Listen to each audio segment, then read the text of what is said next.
Hare Krishna, Prabhu Maharaj. Hare Krishna, Prabhu. Om Jnana Timarandasya Gyananjana Shalakaya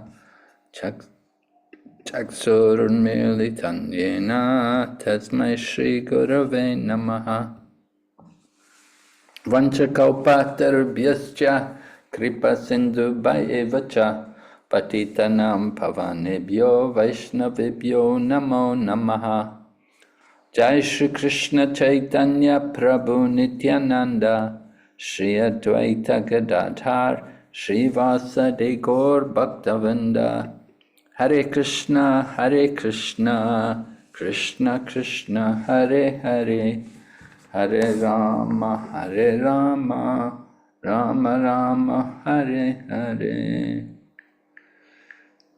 So welcome everyone to our ongoing study of Srimad Bhagavatam.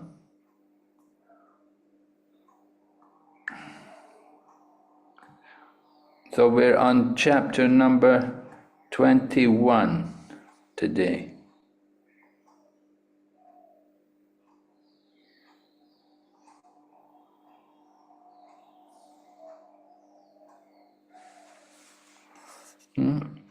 Chapter 21, we're going to hear about the dynasty coming from Bharat Maharaj, right?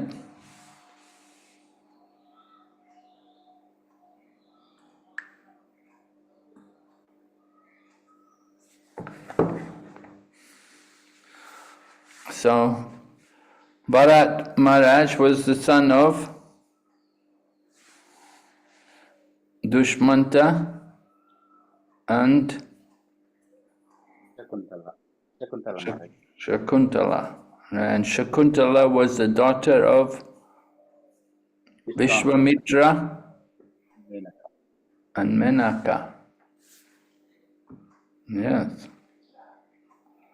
So, quite a woman coming in that kind of situation, you can understand, must be a powerful woman.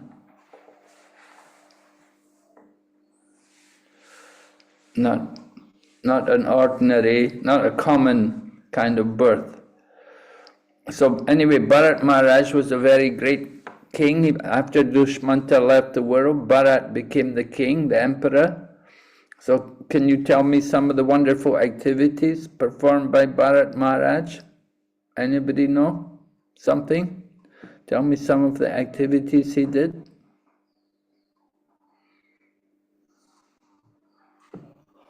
Yes? Maharaj, he would play with tigers or lions when he was small. Yeah, when he was a small boy, child, he could play with the lions, yes. Pull them around and wrestle with them. Anything else? He performed wonderful. It also says that he had great opulence and also his soldiers were unconquerable. So he was a very powerful king. Yes, who did he conquer? Where did he go? Tell me some of his exploits. He conquered the Kiratas, the Punas, the Yavanas, Paundras, Yes. Shasas, and he also saved many of the women who were held captives by the demigods, in fact, and the demons in places like Rasatala. So he saved many of them, the wives and daughters who were brought of the demigods who were brought over there by the Asuras. Yes, the ladies, the wives and the daughters of the demigods were captured by the demons and taken to the lower planets, Rasatala. And he went and rescued them and brought them back to the heavenly planets. And why did he conquer the Pulindas and the Kiritas and the Hundaras? And why did he conquer these people? Because they were opposed to the Vedic principles. Yes. Of the Brahminical culture. Right. They were not following the Vedic principles. All right. Anything else about him? What else did he do?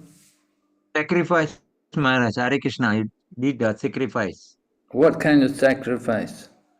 Matra, what? Forget Matra or what? Something. So far, he donated a charity like 14 lakhs of cows, like that. Sacrifice. 14 lakh elephants, and he donated cows to thousands of brahmanas, and each brahmana got more than 10,000 cows each. Yes, he just gave charity like that, eh? Huge numbers of cows. And what about the elephants? The thousands of elephants with white tusks? Yeah, and on with lots of ornaments. Yeah, covered with fully gold ornaments, right? So what was he doing? Was it charity again? He was giving charity? Or it was some sacrifice? Hare Krishna Maharaj, it was sort of a sacrifice, Maharaj, Mashnar, something of that name. And he also ruled for 27,000 years. For 27,000 years, he was what? He was the king, Maharaj. He ruled, He was served ruling, everybody. yeah, Yes. for some Even, 27,000 years. and that is when Maharaj, you told us that it must be Satyuga, because the life only in that yuga was about 1 lakh years.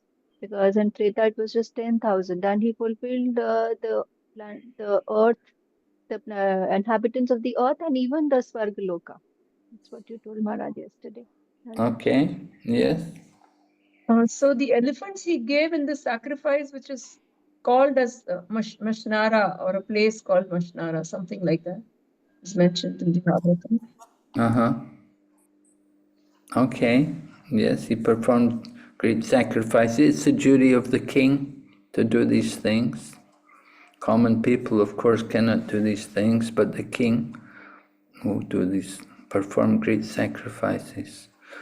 So he was a very great king, very powerful, that he could rule for 27,000 years. Okay, and then what about his son? Did he have children? Was he in family life?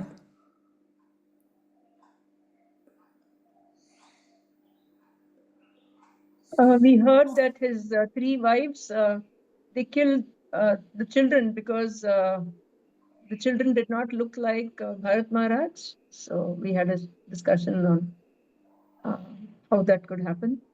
And then after that, he prayed, and the Maruts gave him a child. And the child was named what? Bharatwaj.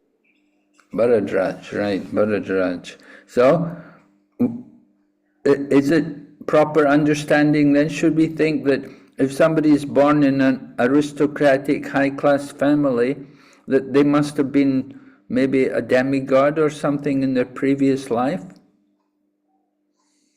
Yes, Maharaj, they have fallen from the heavenly planet. We should think like that, huh? That if somebody, you're born in a high-class family with, a lot of wealth and culture and everything, it means in your previous life, probably you were from the higher planets. Yes, Maharaj. Yeah, Sorry, according to this context, yes, but in the Bhagavad Gita, it is like, those who practice Krishna consciousness for some time, they are born into aristocratic family, and those who practice for a substantial time, they were born into Vaishnava and a devotee family. So, this. Yeah, they may have practiced, they may have come from the higher planet. Doesn't mean that everyone that's come from the higher planet. Some are going up, and some are coming down. Some people come up. Some come up by their piety on this planet, and they come up from a lower position in the society to a higher position, given more material facilities, and they may be coming up from this earthly condition. Others may be coming down, as we heard about Bharadwaja, that he was taken by the Maruts, and then the Maruts gave him Okay. Hare Krishna Maharaj. Yes? Maharaj, question. Maharaj, in the verse 24 to 26, it's mentioned that Bharat Maharaj had imprints like on his palm, the Krishna bees, all that. So we know that only Krishna and his incarnation have monks or such. So is Bharat Maharaj incarnation, Maharaj? Well, how is he described in the chapter? No, it's not mentioned, Maharaj. Isn't it mentioned that he's an expansion of an expansion?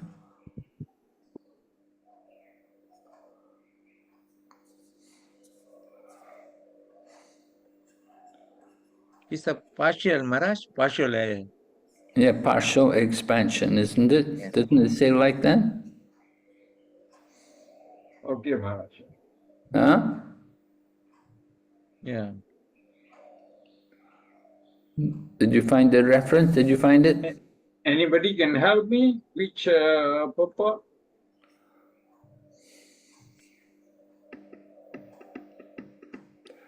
No, you have to do a Yeah, search. you can see it in the shloka number 19 translation.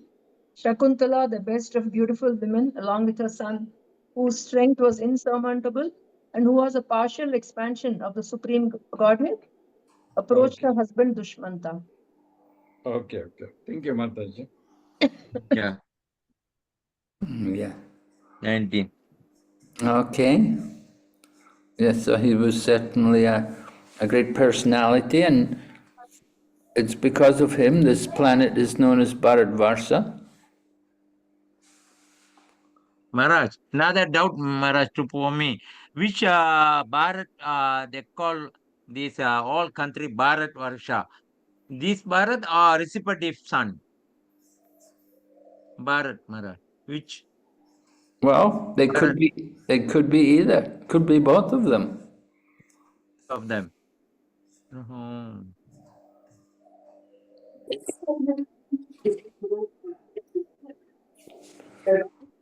Oh, your voice is not clear, Prabhu. Whoever is speaking, who is it? Bimala Prasad? No, Maharaj, not me, sister. No, somebody. I could hear some sound there. I thought somebody trying to say something.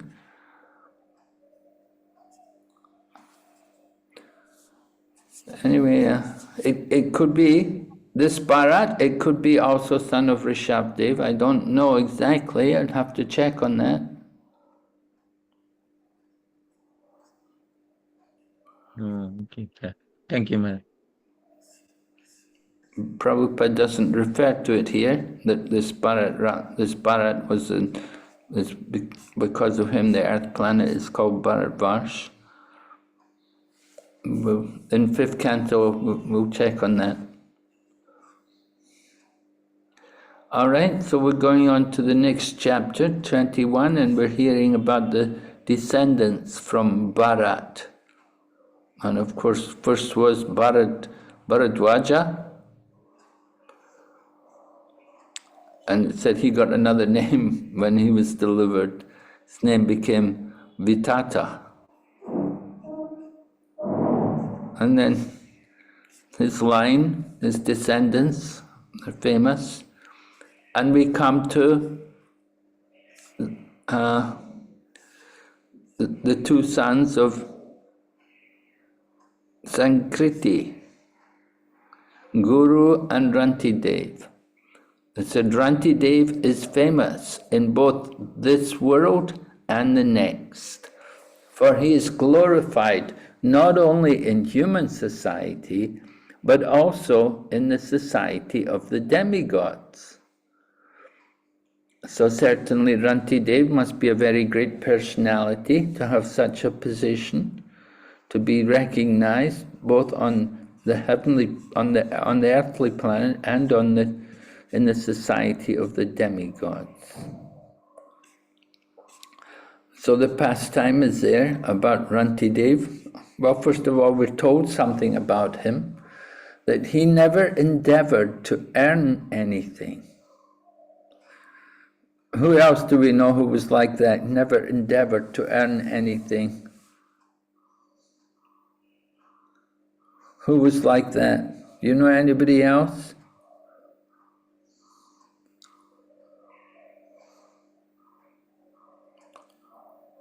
Maharaj, can you please repeat the question? I want to know who never endeavored to earn anything. Maharaj Ambarisha? Well, I don't know. Was that true? Of course, he was a king. He had his ministers. Maharaj, in Ranti Dev's pastime, it is there. He did not endeavor for anything, but he enjoyed the material opulence. Did he enjoy the material opulence? I mean, whatever he got by the will of providence, like that. But I was thinking that in Krishna Lila, there's someone who never endeavored to earn anything. Sudama? Who? Sudama? Sudama, yes, right. Sudama, the Brahmin. He never, he was always, you know, he didn't like to get, he didn't like anything material. He was somewhat afraid of opulence. He liked to be poor. He liked to be poverty-stricken. And he would never ask anybody, although as a Brahmana, he had the right to ask people for charity and to beg for charity. He would not do it. He didn't want to go and ask for charity. He would just wait. And if he was meant to get something, he would have something. You know anybody else like that? Maharaj, Jada Bharata.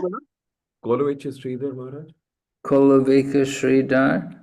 Well, Kolovika Sridhar, he had some business, you know, he had his trees, a few banana trees, and he would sell some bananas here and there. Maharaj Shivasacharya. Shivasacharya. Shivasacharya. Shivas Pandit. Oh, Srivas Pandit. Yeah. Yes. That's there because when it said when Mahaprabhu asked what is the source of income and he simply claps 3 times. If I don't have anything to eat, then Yeah, go to Ganga. Right. Yes, Srivas. Maharaj, Yes. Jada Bharata. Jada Bharata. Jad Bharata. Yeah. Jad Bharat. Okay. Avanti Brahmana? Yeah. Avanti Brahmana. Well, he would go begging. You know, he had a begging bowl. He would beg. People wouldn't be very nice to him. Or that person whom Prahlad Maharaj meets, you know, he was following like the python, no, whatever comes his way. Ajagrabhati. Okay, that. Ajagrabhati. Okay, yeah, that man who was the one who was laying on the ground, yeah, taking the vow of a python. Yes. I was thinking, yes? Mrugari, on the instruction of Narad Muni, he did not endeavor for anything, Maharaj. Just he had Mugrari, yeah, he just chanted the holy name and everything was provided, right? People would come to see him because a hunter, somebody's been a hunter and now he's chanting the holy name and worshipping Tulsi. So people would come to see him and bring him things. Yes, good. Also, Dhruva, He was told not to beg even, no? Leaves. He was doing so much austerity.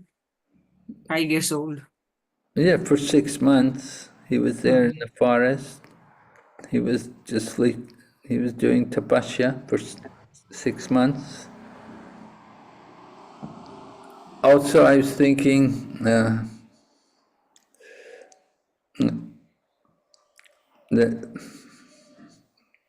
Madhavendra Puri, that Madhavendra Puri had come to Govardhan and he was sitting at the side of Govardhan and he had the custom, he wouldn't go and beg, he wouldn't ask people for food. He would just sit and Krishna would come and bring him food. Krishna would come, and similarly also Bilva Mangal Thakur, he was blind. He would sit And Krishna would come and bring food. He said, no one's allowed to go hungry here. Maharaj, Haridas Thakur Rishabdev Maharaj. Rishabdev, well, is a Supreme Lord. yeah, but maybe when he went into the forest, when he took Vanaprastha and Yes. retired, then maybe he's doing tapasya there. Maharaj, Haridas Thakur is never ending anything. Yeah, Depend Haridas Mahaprabhu. Thakur just chanted the holy name, and Lord Chaitanya would come and bring prasadam to him. When he was in Puri, Lord Chaitanya would come and bring prasadam to him. Yes. He didn't have to ask anybody for anything. So that's a very nice mood to just fully depend on the Supreme Lord. And so Ranti Dev could do that. He didn't endeavor to earn anything. Of course, he was a king, so maybe he didn't need to endeavor. Everything would, maybe he would be living in the palace, maybe everything was there for his arrangement. Krishna Balaram also. Vrindavan. Yeah, Krishna Balaram. Anyway, Ranti Devi, whatever was arranged by providence, then he would accept that. But when guests came, he would give them everything. So of course, as a king, sometimes he would have to socialize and receive guests, and he would give them everything when guests would come. How did he do it? We don't know. Anyway, we're told he underwent considerable suffering along with the members of this family. And it said he and his family members shivered for want of food and water. My goodness, you'd get in trouble. You know, the child protection officer would come to you, right? For doing like that. Starving the family members, not feeding the children, making them fast, giving away all the food. But Ranti Dev always remained sober.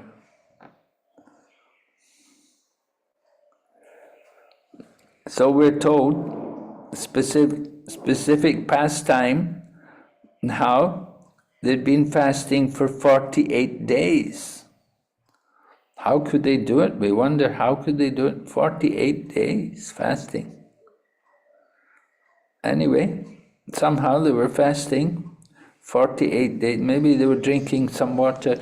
But it said in the morning, Ranti Dev received some water and some foodstuffs made with milk and ghee.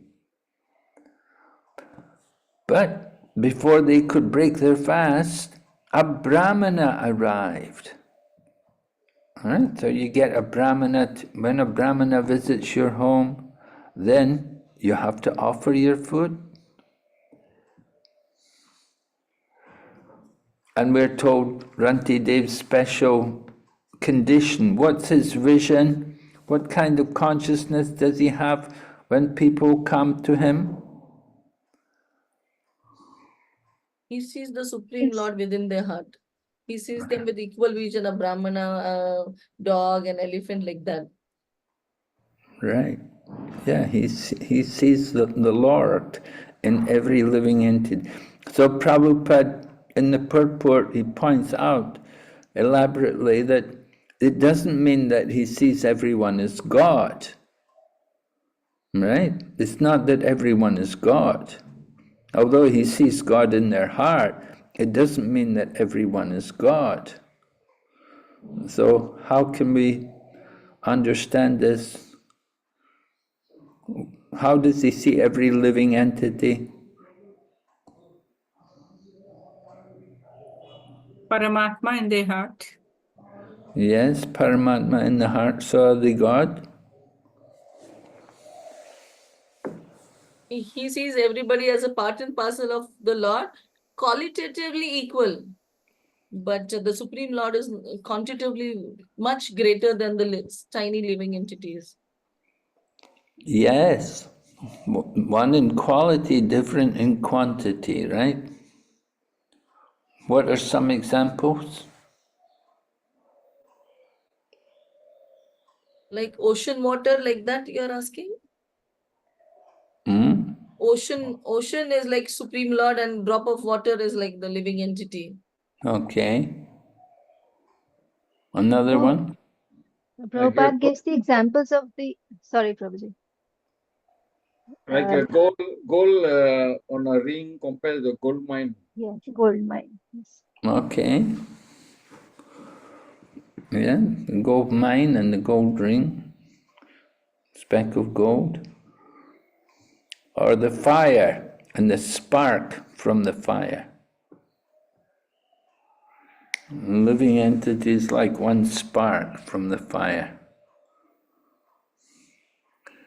So Ranti Dev, he could see the Lord in everyone.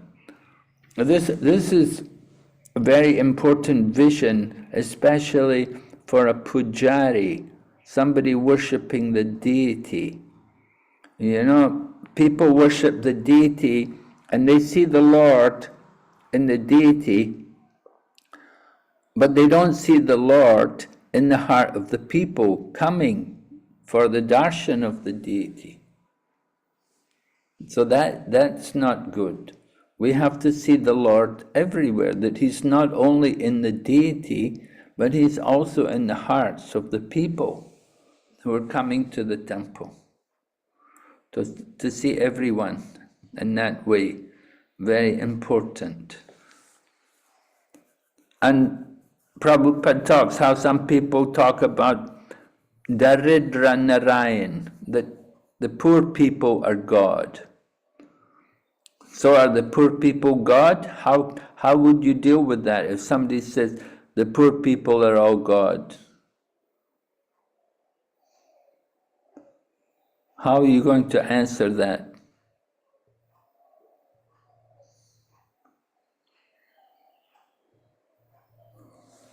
Are the poor people all God? Prabhupada says that we cannot say poor people are God because God can never be poor. He is the Lord of Mother Lakshmi. So we cannot say that the Lord is Daridra. And also he says that we can see that everybody, as we were just discussing, that everybody is a part of the Supreme Personality of Godhead, but we can never say that somebody who's poor is the Lord, because the Lord can never be poor. He's Shraddha Aishwarya Purna, so in every manner he is full of opulence. Yes. Yeah, there was one pastime in the Chaitanya Charitamrita described how Advaita Acharya had one secretary named Kamalakanta Vishvasa. And this Kamalakanta, he wrote a message to the king of Puri. And in the message he said, Advaita Acharya is an incarnation of God, and he is in debt 300 rupees. So he was asking the king to pay the debt for Advaita Acharya. But Lord Chaitanya somehow got the note. It was given to him. And when Lord Chaitanya read the note, he said, yes, he said, it's certainly true, Advaita Acharya is an incarnation of God. That is correct. But, he said, it is very wrong, very offensive to say that he is in debt 300 rupees. You know, if he is God, how could he be in debt 300 rupees? Because he's Bhagwan. Bhagwan means one has all opulences. So if somebody is actually God, then they have all opulences. They're not poor. And if we say God is poor, then we could say the dog in the street is also God. And the pig is also God. You know, they're also poor, in a poor condition. Are they also God? Of course, it's ridiculous to say like that. So we have to understand properly That God means the Supreme, He's Bhagavan, He's full of all opulences. The living entity is not God, but He's a tiny part of the Supreme Lord. Mamivam sajiva loke, jiva bhuta sanatana. All right, we're eternally part and parcel of the Supreme Lord, one in quality, different in quantity. So we do have a relationship with the Lord, but we're not God. We're meant to be servants. All right, so Ranti Dev, he did not accept this philosophy, Mayavadi philosophy. He understood that the Lord is in everyone's heart. All right? So the Brahmana comes, and so Brahmana comes to your home, you should receive them nicely, right? You're expected to give them some food. And Ranti Dev, he and his family were just about to break their fast when the Brahmana came. And Ranti Dev, immediately, he offers the Brahmana a share of the food.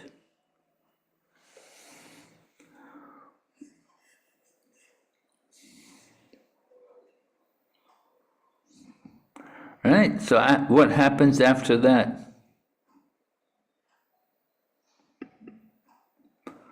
After the Brahmana comes and takes his food, then what happens? Someone? After Maharaj, that, only then what? Huh?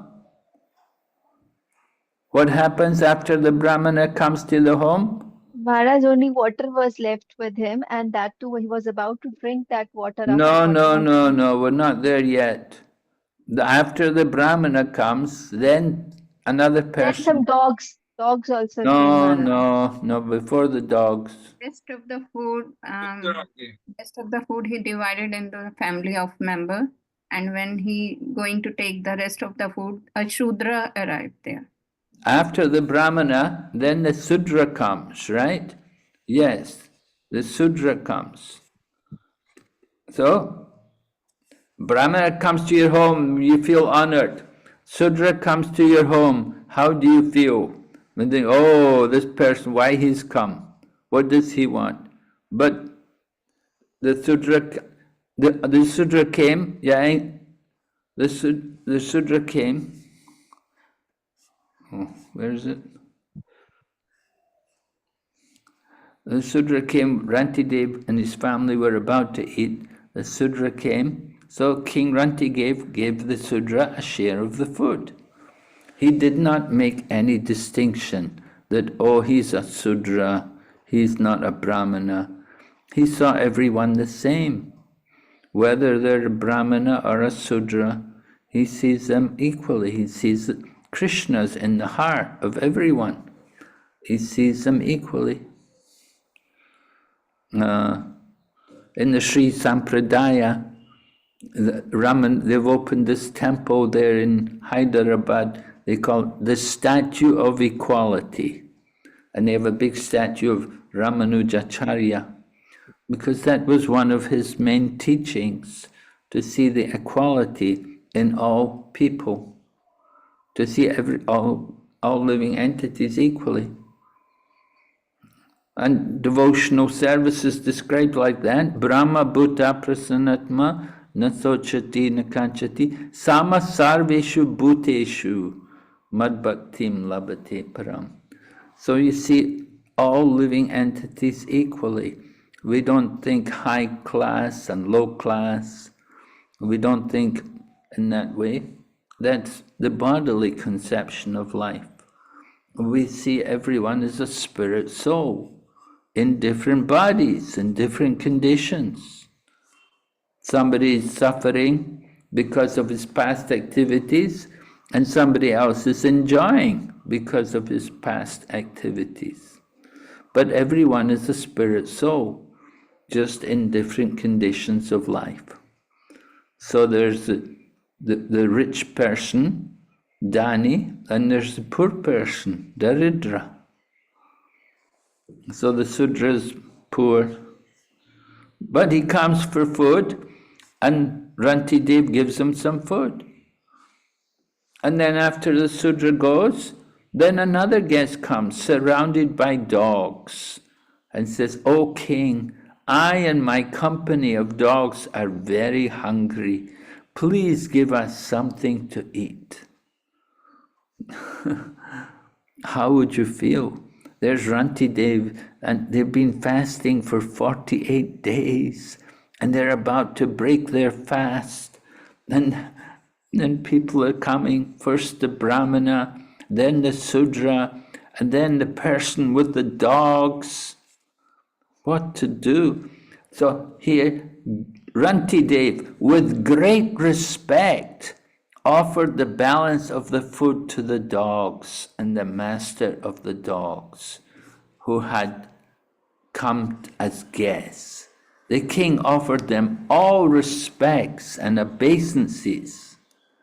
This is the mood of the surrendered devotee, that humility. Although he's a king, he's offering his food, which, my goodness, you could imagine, you've been fasting for 48 days, you're about to break fast, and then these incidents happen.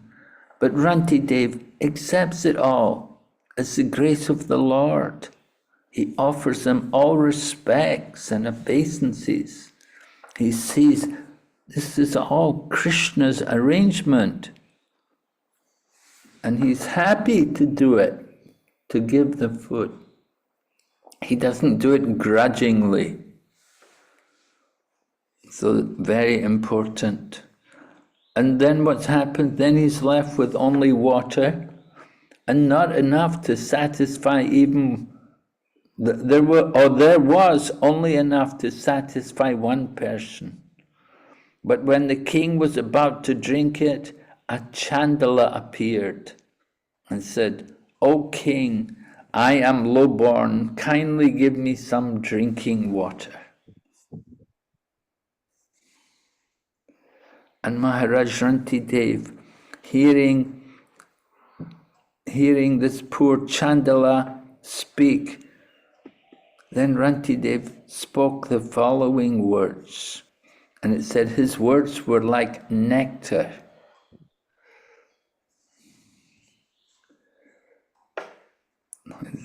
His words alone, by his words alone, the king could save the life of anyone who might hear him. So then there's this beautiful verse, this 21:12.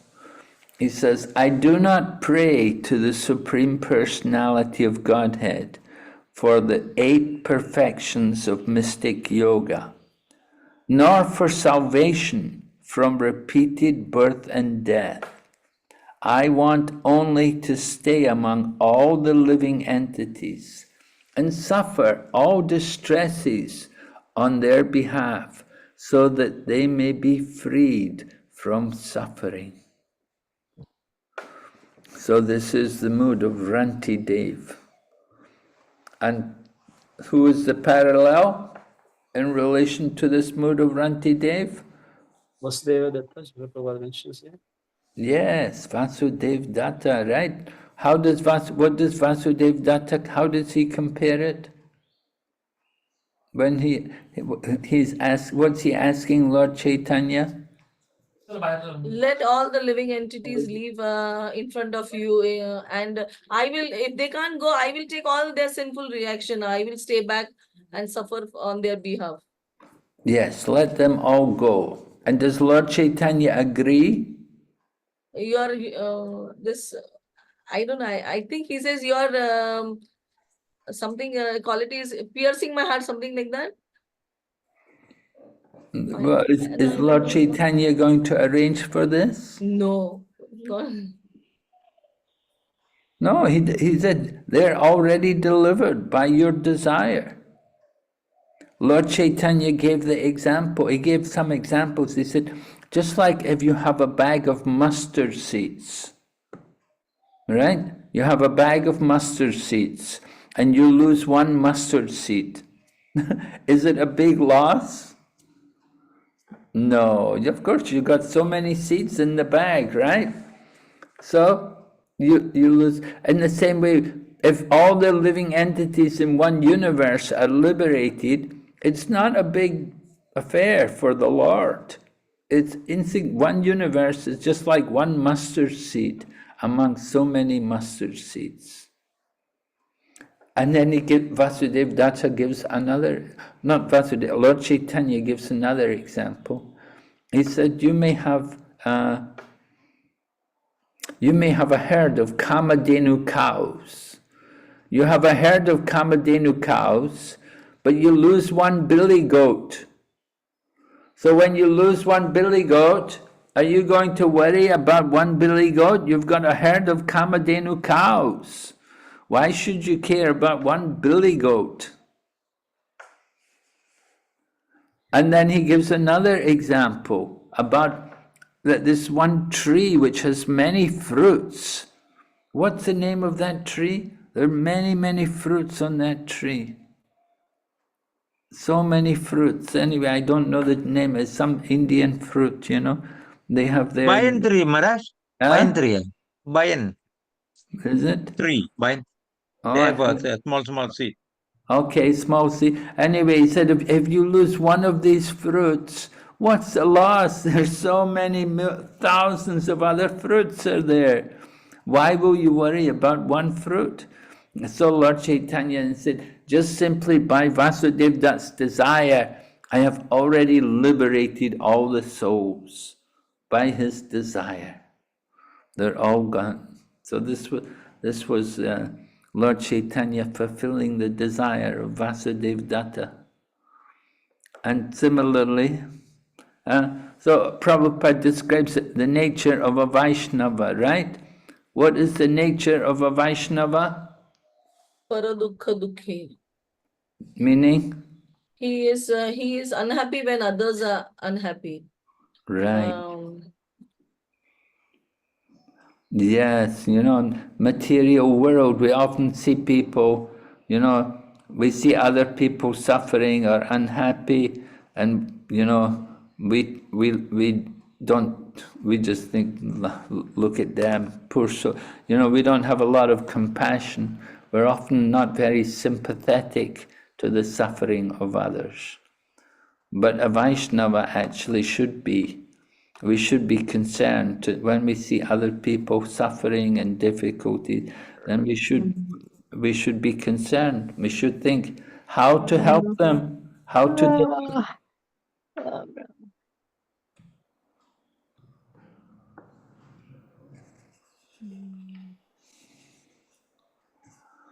So Vaishnava engages in activities for the benefit of others. Hare Krishna Maharaj. Yes, Prabhu. Question. Maharaj, until this point, Kantideva's wife and children also were passing without eating anything, is it? Rantidev and who else? His wife and children who were fasting with him. They also didn't eat anything. It seems to be like that. It seems to be told like that. It's not very clear. But it seems to be, yes, that they were also suffering and they were following their father. Yeah.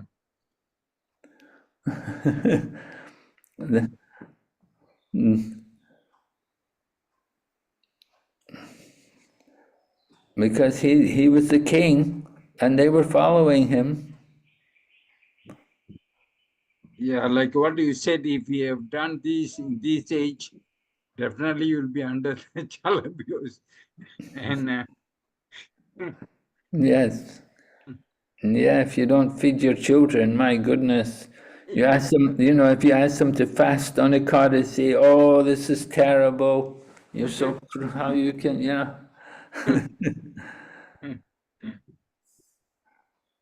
Anyway, we can read more. Now, text number 13, Rantidev prays, by offering my water to maintain the life of this poor Chandala who is struggling to live, I have been freed from all hunger, thirst, fatigue, trembling of the body, moroseness, distress, lamentation, and illusion. So this is the mood of great devotees, this Rantidev speaking like that. And the next text says Rantidev, he's on the verge of death because of thirst. He's on the verge of death, but he gave his own portion of water to the Chandala without hesitation, because the king was naturally very kind and sober. So this very, very unique quality to find a king like this, just to find to find a brahmana like this, to find anyone like this is very special, but very unusual to find somebody who's a king who's like this. King Ambarisha fasted 1 year. Well, yeah, he was fasting. That was because Durvasa Muni had come there. No, he was already fasting for 1 year. And then when Durvasa Muni came, another 1 year. All right. Yeah, but when Durvasa Muni came, then kept fasting. Yeah, he'd been fasting for Ekadasi, right? 2 years. He was fasting for Ekadasi. Ekadasi, not 1 day. He was doing this Ekadasi Brata for 1 year. Okay. That I don't know. Maybe only on Ekadasi days for 1 year, or the total 1 year. Period for 3 days he used to fast for every Ekadasi or something like that. But it's mentioned 1 year. He was doing this. He kept that breath for 1 year. So every Ekadasi throughout the year, 3 days. Yeah, that's why we learn nothing. Correct. But when Durvasa Muni went up and down, that time he was fasting for 1 year. Yeah, he was in the same position for 1 year. Okay. Very good. So great souls. So then, after this incident, then these different personalities who have come there, they're revealed to be demigods. The demigods like Lord Brahma and Lord Shiva, that they had taken the identity of these people who had come just to test Rantidev. They had presented themselves as the Brahmana and the Sudra and the Chandala and so on. So they'd come, they wanted to test, they wanted to see for themselves just how charitable, how much this king is willing to undergo for others, for the interests of others. Of course, Rantidev, he has no ambition to get any benediction from the demigods. Brahma, Shiva, and other gods, they'd come there, they were testing him. He offered them obeisances, but he was actually attached to Lord Vishnu, to Vasudeva, the Supreme Personality of Godhead. He fixed his mind at Lord Vishnu's lotus feet. So that's interesting to note that Rantidev was not a worshipper of other gods. He simply worshipped the Supreme Lord, Lord Vasudeva, and he was attached to him. And he simply wanted pure devotion. So he was a real pure devotee. He didn't want anything. Other common people, if they have the opportunity to be confronted by Lord Brahma and Lord Shiva, then probably they would have desire for some material blessings. But Rantideva had nothing in his mind like that. So that is pure devotion. That even though you have the opportunity to ask for something, to get some material blessing, you don't want it. So that is the mood of pure devotee. So Prabhupada quotes the definition given to us by Rupa Goswami, like that. Anya Vilasita Sunyam, should worship Lord Krishna favorably, without desire for material profit or gain. That is pure devotional service.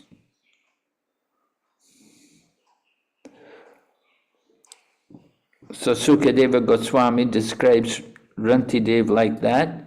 He said he was a pure devotee, always Krishna conscious, and free from all material desires. The Lord's illusory energy, Maya, could not exhibit herself before him. On the contrary, for him, Maya entirely vanished, exactly like a dream. So because he's a pure devotee, because he's fixed in Krishna consciousness, he's not troubled by the Maya, by the material energy. It just doesn't bother him. Prabhupada said, I'm always in Vrindavan. I may be in New York, but I'm always in Vrindavan. I'm always thinking of Krishna. So where Prabhupada quotes the Chaitanya Charitamrita, where there is Krishna, there can be no Maya. Where there is sunlight, there is no darkness. So for the Krishna conscious person, there's no Maya. There's no material world. It's all the spiritual world.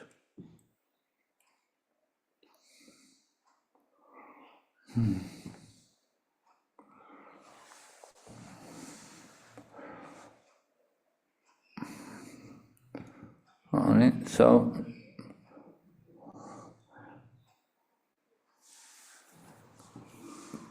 then the chapter continues talking about people following the principles of King Rantidev. King Rantidev set the standard, he set the example for others. And people followed the principles, they were totally favored by his mercy, and they became pure devotees. They became attached to the Lord. They all became the best of yogis. So this example, very important. You see, you have the good example from the kings, and then the other people will follow. That's why Lord Krishna chose the kings, to give them knowledge in the Bhagavad Gita. He instructed this knowledge to the sun god Vivishwan, Vivishwan gave it to Manu, Manu to Ikshvaku, Ikshvaku to the saintly kings. So the saintly kings, they could teach to the common people, to their citizens, by their example.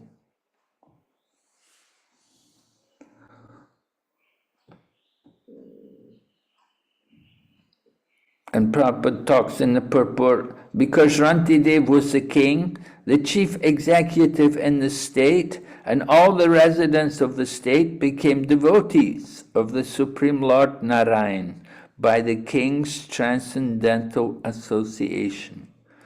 This is the influence of a pure devotee. So he said, if there's one pure devotee, you can make hundreds and thousands of other pure devotees. Prabhupada wrote like that in one letter. There was one devotee, a Chinese man in Hong Kong, the first Chinese devotee. He was from Hong Kong, and Prabhupada said about him, he said, just like in a forest, if you have one sandalwood tree in the forest, the whole forest becomes beautiful, because the aroma of the sandalwood will spread through the whole forest. Just one tree in the forest will have such an aroma that the whole forest will smell very pleasant. So he said, in the same way, he said, one Chinese person becoming a devotee, he said, it makes the whole nation of China very wonderful, very glorious. So Prabhupada was praising like that. He was praising that one man for becoming a devotee. One pure devotee, and then so many others will come from that, by his example, by his association.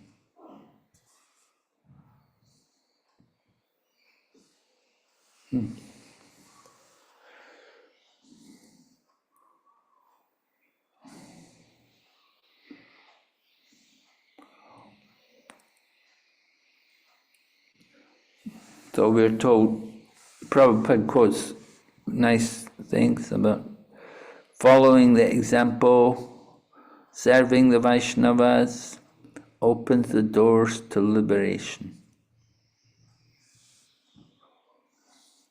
Chadya Vaishnava Seva Naistara Payeche Keba.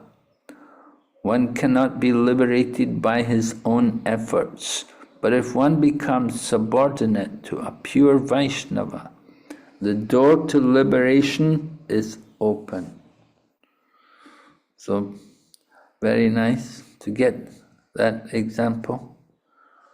All right, so that's pretty much this chapter, 21. There's not a lot more in this chapter. We hear about other kings. There's one king called King Hasti. I said Hastinapur was named after him. King Hasti, from Hastinapur got the name. Hastinapur, now New Delhi. So this King Hasti had established the city of Hastinapur. And then we hear more examples about people born in Kshatriya families who became Brahmanas. And Prabhupada again stresses that birth is immaterial, the quality is essential. So there were many examples in the history of the world, many great souls. Some were born in Kshatriya families, they became Brahmanas. Some people came from Vaishya or Sudra family, but they could also become Brahmana. And they can also go the other way. Brahmanas may also become Sudras or Vaishyas. You see, Vaishyas, Brahmanas, they like to do business, they like to make money. And they're Vaishya, they're not Brahmanas, really. All right? So any questions on this chapter?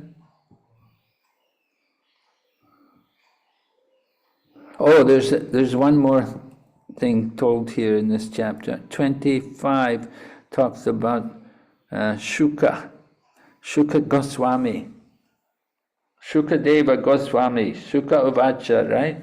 In Bhagavatam, Shukadeva Goswami. So it's mentioned that there's two Shukadevs.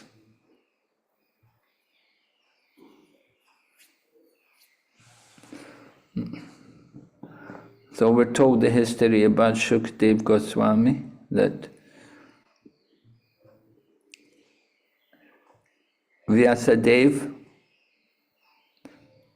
maintained the daughter of Jabali as his wife.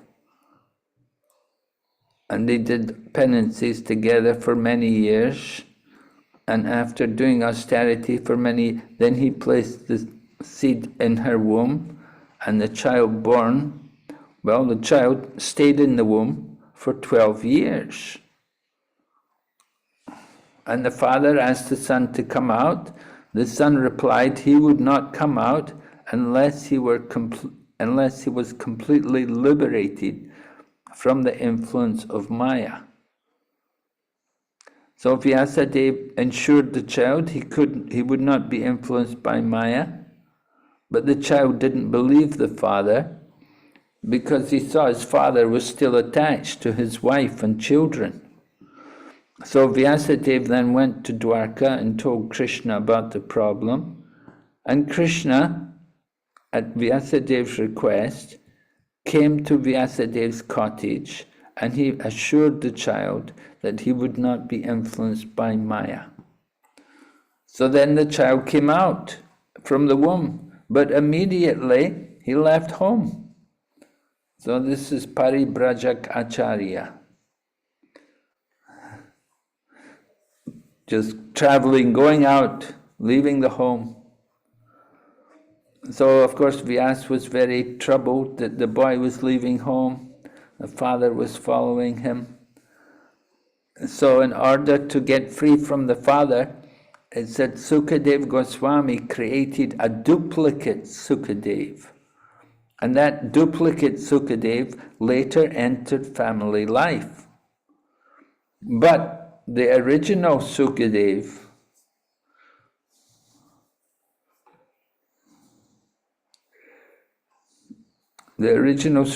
was a lifelong brahmachari.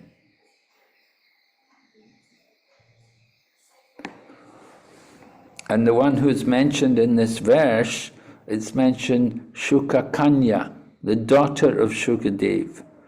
That is the daughter of the duplicate or imitation Sukadev.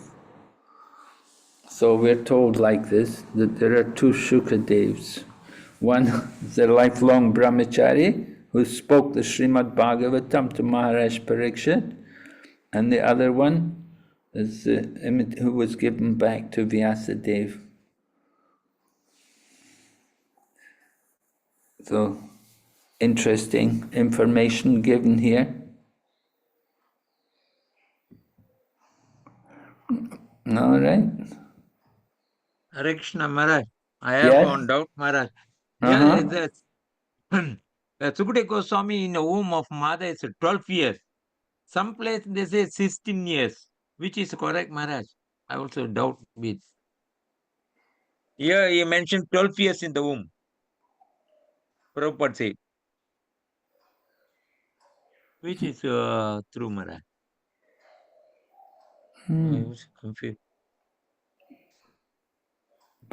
Well, it's not a big difference, is it? 12 years. 12 years, 15 years, you know. Sometimes these informations, these things change. Change. And sometimes we give any knowledge, people will asking. The devotee mostly asking. Will be But you can be careful. You can avoid using any detail. You just tell them he was in the womb for several years. Yes. Thank you. And then you avoid the controversy, right? Yes, yes. But if you give some specific information, someone will question, how is it like this and like that? It should be different. You get these things coming up now and again. It's difficult. You have to be down. You have to be cautious about it. Okay. Thank you, Maharaj. Maharaj, in Canto 5, where we talk about the other Bharata Maharaj, there Prabhupada is telling in the summary of chapter 7 of Canto 5 that formerly this planet was known as Ajanabha, and after the reign of Bharata Maharaj, it became known as Bharatavarsha. Okay. So you're saying that it's because of Bharat, who is the son of Rishabdev. Rishabdev. Yes, that's what Prabhupada is saying in 5th Canto. Okay. Thank you, Mataji. Okay.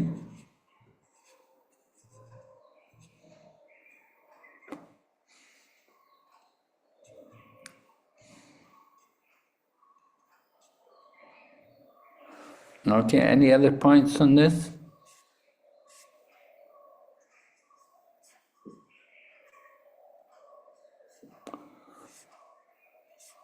Okay, then we'll take a break. We'll come back and we can go on to the next chapter. Okay? Hare Krishna.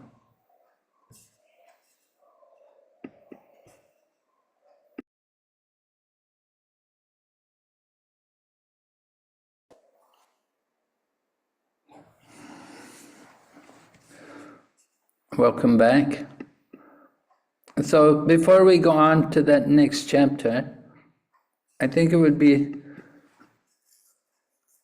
important for us to just discuss about this mood which the kings had in taking that role in leading their country and ruling their empire.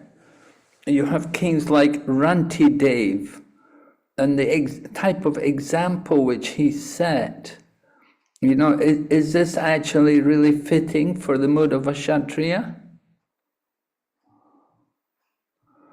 But generally, you know, the qualities of the Kshatriya, as they're described in the Bhagavad Gita, that they're courageous, and they have that Ishvara Bhav, they have that controlling potency.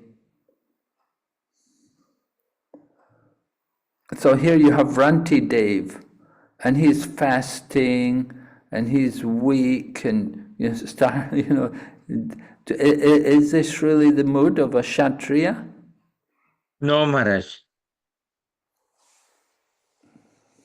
It's Brahmana mood. It's more like a Brahmana. Yes.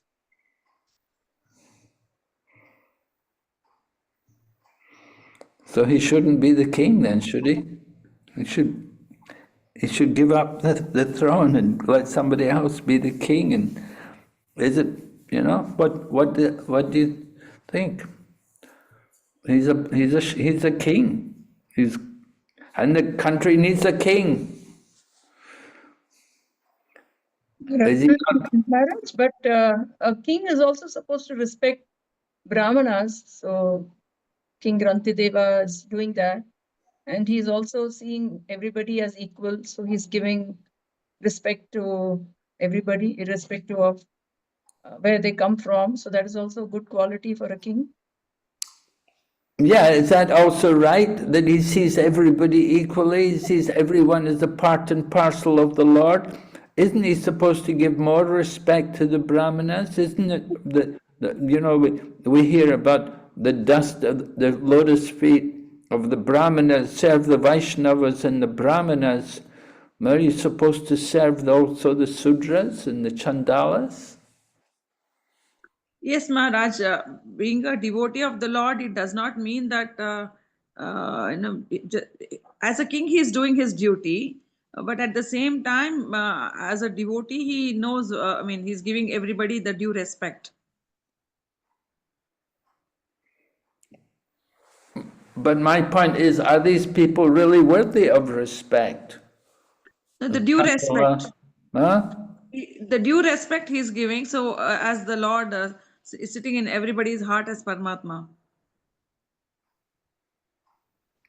Yes, the Lord is in everyone's heart. I know that, but it doesn't mean that we have to be equally dealing with everybody. Is it proper to see everyone on the same level? And aren't we supposed to see, for example, the Kshatriyas, the kings, they're representatives of God. In the Bhagavad Gita, Krishna said, among men, I am the monarch. So the monarch is a representative of Krishna. The Kshatriya, the king, is a representative of Krishna. So, yeah, the Brahmana is also, Krishna says, Namo Brahmana Devaya. He's offering his respects to the cows and the Brahmanas. Aren't we supposed to give more respect to the cows and the Brahmana? And here's Ranti Dev, he's giving his remnants to, he's feeding the dogs. But he is Samadarshi. He is Brahmabhuta platform. Maharaj, it is said that you have to take care of everybody, including the animals, So, as a king, he is responsible not only for the human beings, for even the animals are also considered as his citizens, or yeah. So it's his duty to take care of everyone. So when the dog is coming, and then he's just taking care of the dog. So, due respect he's giving, or duly he's taking care what is required and necessary. Well, we don't even let dogs in the temple. But Rantideva is exhibiting the Pandita Samadarshana principle here. He's seeing everybody as a soul, And we're seeing God in everybody. Hare Krishna Maharaj, I have one small point here. Actually, Srila Prabhupada wants this Brahmanical culture to be developed. Brahmanical culture in the sense that you can carry on and performing your the responsibilities as a king or a Vaishya or whatever is your responsibility. But at the same time, internally, you should create a culture of a Brahmana. So here Rantideva is performing in such a case, such a way that he is a king and he has all the qualities of a king as well as he has the qualities of a Brahmana, being a devotee of the Lord. He has the qualities of a Brahmana, and it's rightly Srila Prabhupada mentioned in that purport that a Pandita Samadarshinaha, he sees everything equally. But at the same time, though he sees everything equally, the treatment towards them will be different. As Your Holiness Maharaj, you said that yeah, we will not let the dog inside the temple. So dealing would be different, but approach or seeing them as the part and parcel of the Lord within their heart will be different. Yes, certainly the dog is also in the heart. That the Lord is also in the heart of the dog, right? And so that we see them also as spirit souls, but of course we can't deal with everyone the same way. I mean, that would be madness. You know, you embrace the devotee, you can embrace the Brahmana, or you can bow to the Brahmana, but you don't bow to the dogs.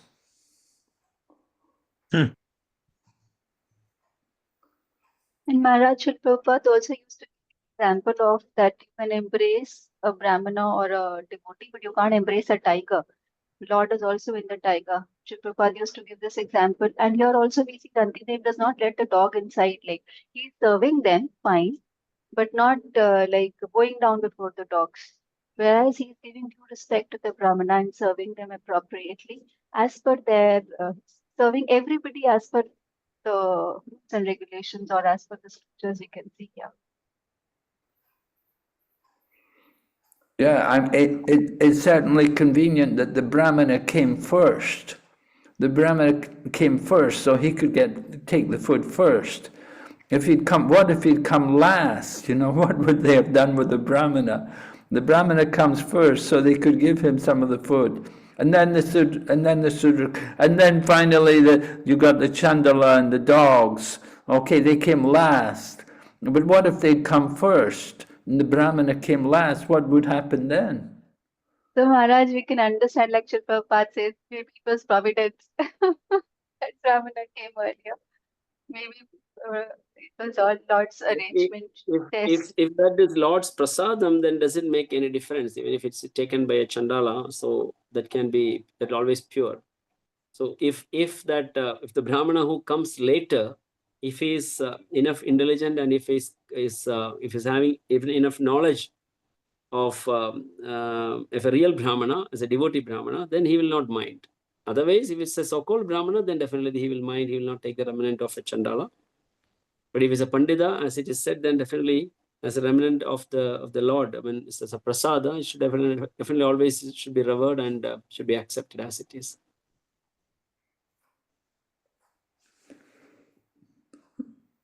So even the Brahmana comes last, he's supposed to take the remnants. No, Maharaj. Being a prasadam, I think it's not contaminated, right? At any cost, any time. And like in Jagannath Puri, that is what is maintained, that if it's a same leaf is used for different people, so then doesn't matter that who was taken.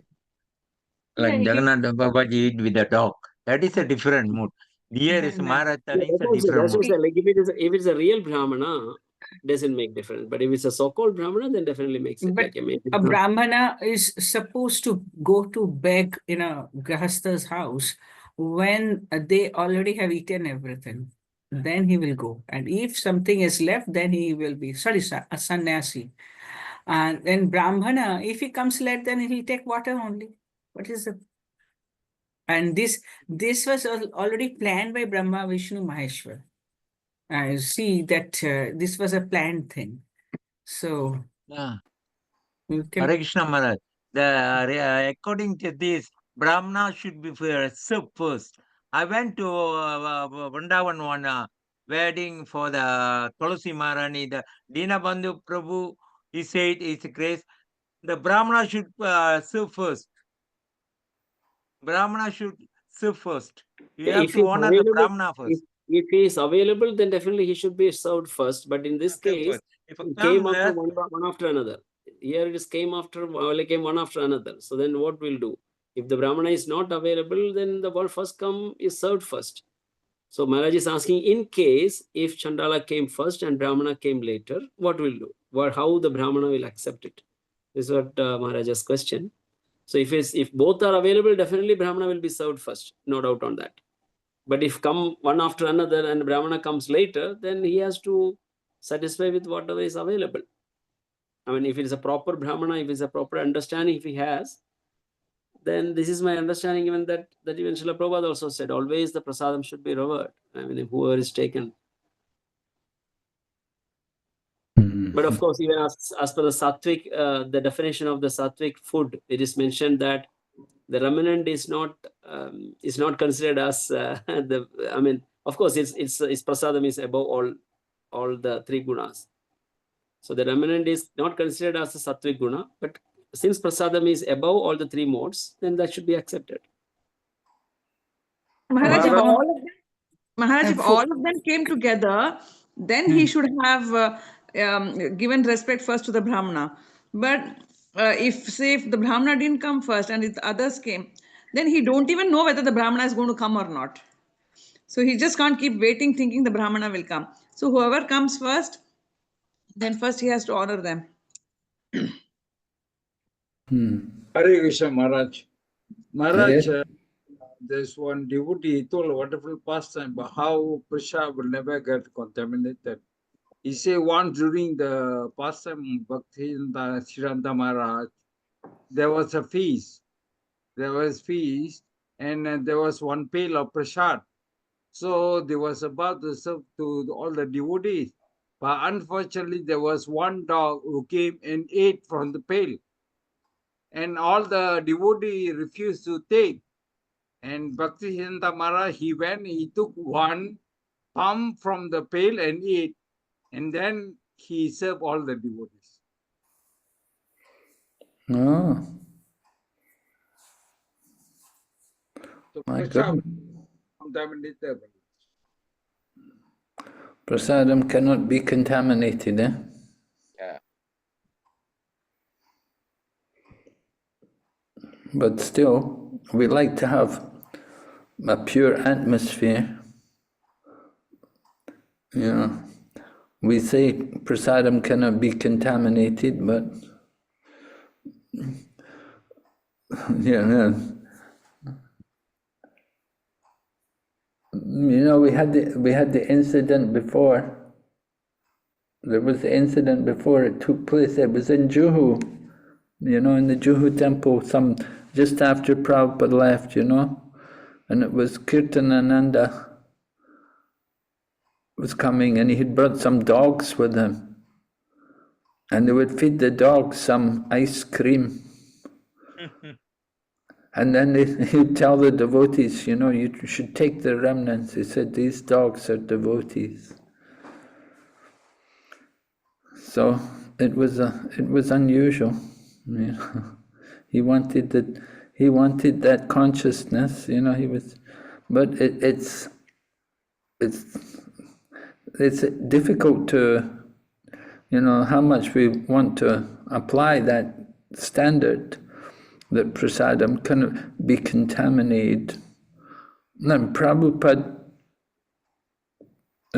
says also, of course, in Bhagavad Gita, is that prasadam cannot be contaminated. So usually you take food, you shouldn't take food which has been sitting around for too long, but any more than 3 hours or something, then it's considered stale or something. But he said, but prasadam is different.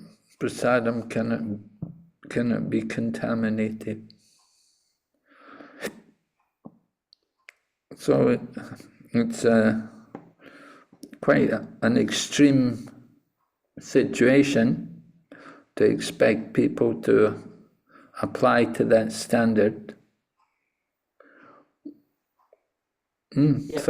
Similarly, Maharaj, what about the qualities what you're discussing that of Rantidev had that is having a Brahmanical qualities? I mean, the soft soberness and seeing equality. So then being a Kshatriya, what is your discussion on that? Because as Srila Prabhupada said, he wanted to develop the culture of a Brahmanical culture he wanted to develop.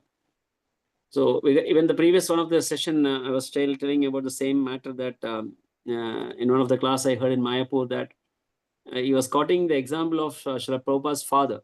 Srila Prabhupada's father was a Vaishya by profession. He was a merchant in the market. But when he comes at home, he is a pure Brahmana. He was living like a Brahmana. So that is what the Brahmanical culture Srila Prabhupada was expecting us to cultivate. So similarly, if you see in that context, Rantidev was performing in that way that he has all the qualities of a Kshatriya, he is a king, as well as at the same time he has the qualities of a Brahmana within his heart. That's why he could see everybody equally. Yes, it's true. Maharaj Prithu is also like that, was described like that he was a Kshatriya, he was a king, but at the same time he was a Brahmana. He was on the topmost level of consciousness. If one is a Vaishnava is transcendental. So he can perform duties in any of the particular varnas and ashrams because he's transcendentally situated. So that's why Vishwamitra could come and do the work of a Brahmana, and you have Parasurama, he could come down and do the work of a Kshatriya because they were transcendentally situated. They could do that. So, anyway, it's certainly something we need to think about, how much we're willing to apply that principle to see everybody equally and to think of everything equal and to take the prasadam of the dogs, Yeah, some people could do it. Take the prasadam with the dogs, the puppies. Feed the dogs is one thing. Feed the dogs, give them food, and that's one thing. But to eat the remnants of the dogs, that's another thing.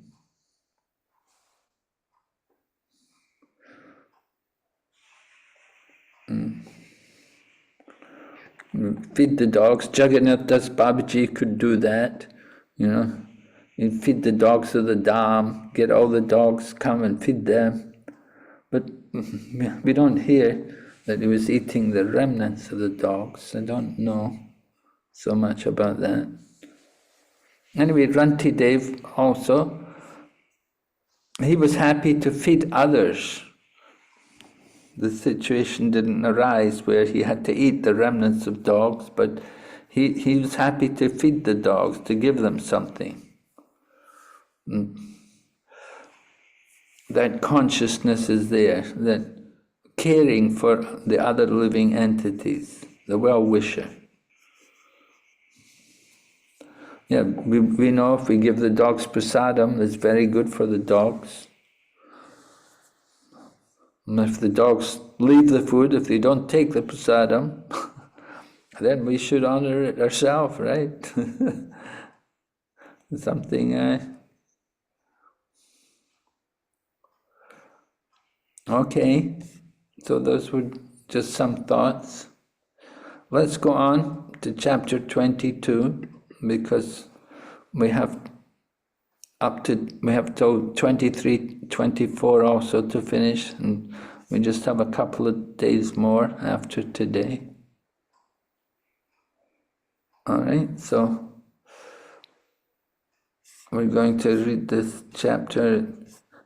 There's not a lot in it, actually. 22, it's a lot of different names of different kings.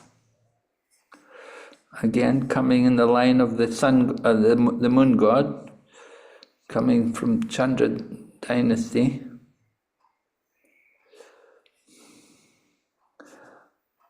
So Sukadeva Goswami is describing about these different kings. text 2 says, Somaka had 100 sons, of whom the youngest was Preshata. From Preshata was born King Drupada, who was opulent in all supremacy. Then from Maharaj Drupada, Drupadi was born. Maharaj Drupada also had many sons, headed by Drishtadyumna. From Drishtadyumna came a son named Drishtaketu. All these personalities are known as descendants of Brahmayasva, or the dynasty of Panchala. So famous names, Maharaj Drupada, of course he was the class friend of Drona. Drupada and Drona had gone together to Gurukula, and they were friends while they were in the Gurukula. And it is said Maharaj Drupada had told Drona that I'm your friend, if you ever need any help, I will be happy to help you. And so it happened after they'd both left the Gurukula and Drona entered in their family life. Drupada is a king and Drona was a Brahmin, Dronacharya. And so Drona had no money, he was not getting any income, and he had a son, and he could not provide anything. And they were so poor that some other boys, they tricked his son, and they gave his son some chalk water, some water which was full of the dust of chalk, and they told him, this is milk. So the son of Drona, he drank that water thinking it was milk. So the father was very upset. He felt very bad that his son has not got, that Drona thought, I have no money to properly care for my son. So he thought, let me go to Drupada and he will help me. But when he went to Maharaj Drupada, Maharaj Drupada said, how can I be your friend? You are poor. Friendship is only possible between equals. And Drupada rejected Drona because he said, I cannot make friendship with you. You're just some poor Brahmana. I am a king. I have wealth, I have power. You have nothing. So Drona was sent away without any support. So then Drona went to Hastinapur and he became the guru there. And he became the military teacher to the Kauravas and the Pandavas. And he taught all the young men there how to use the different weapons and how to fight. He trained them all in the military arts.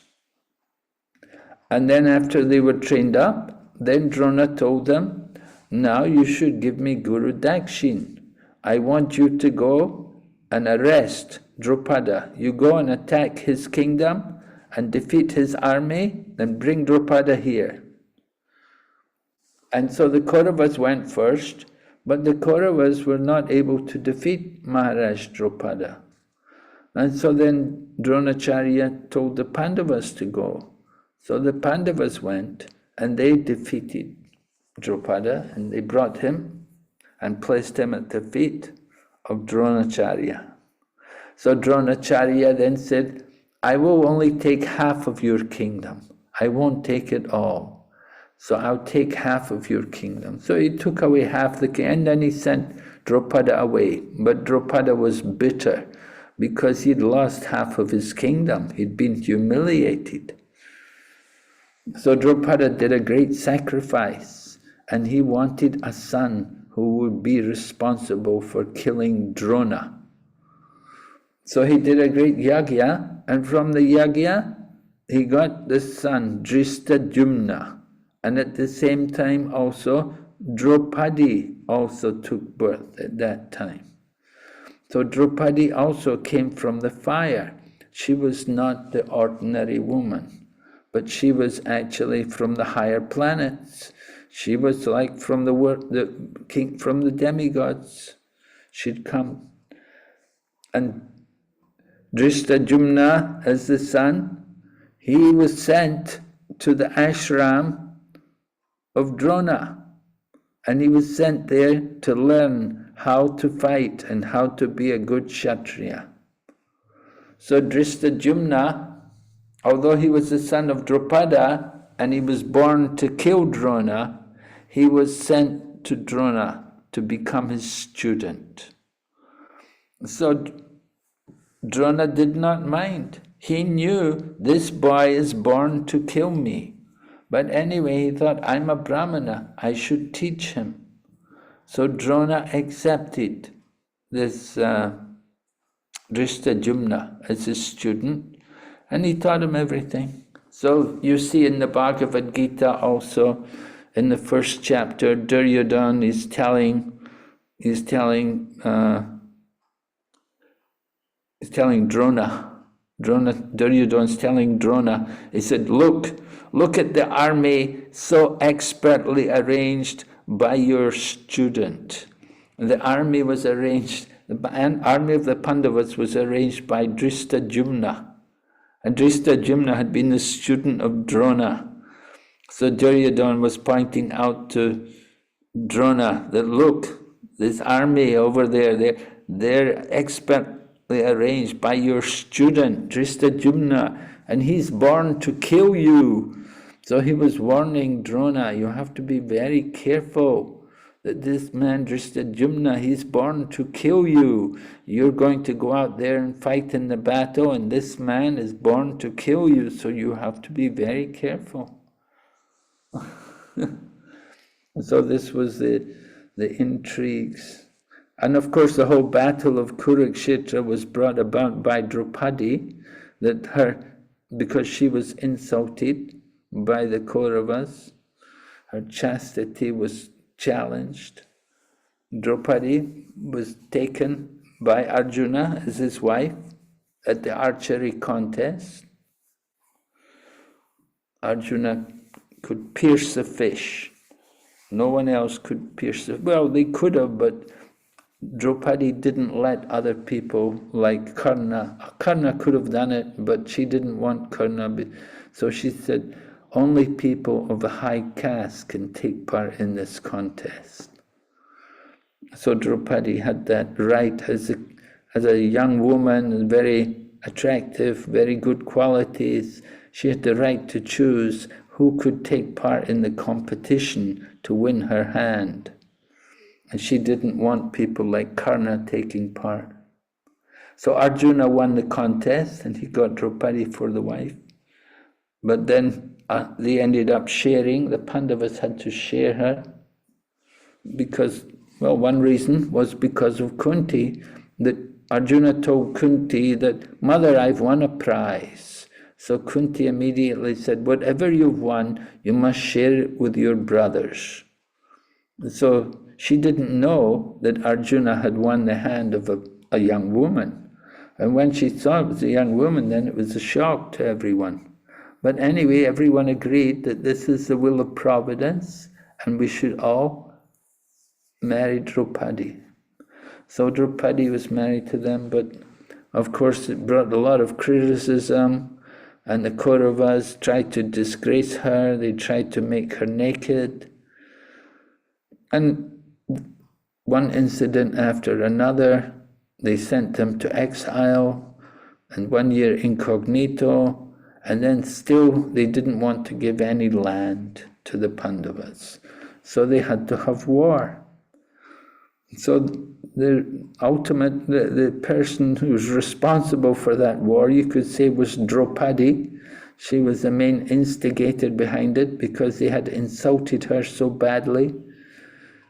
Bhima had vowed to kill all the sons of Dhritarashtra, and Bhima had vowed he would kill also he would rip out the heart of the person who untied the hair of Draupadi, and he vowed also he would break the thigh of Duryodhana, because Duryodhana was saying to Draupadi, you should sit here on my lap.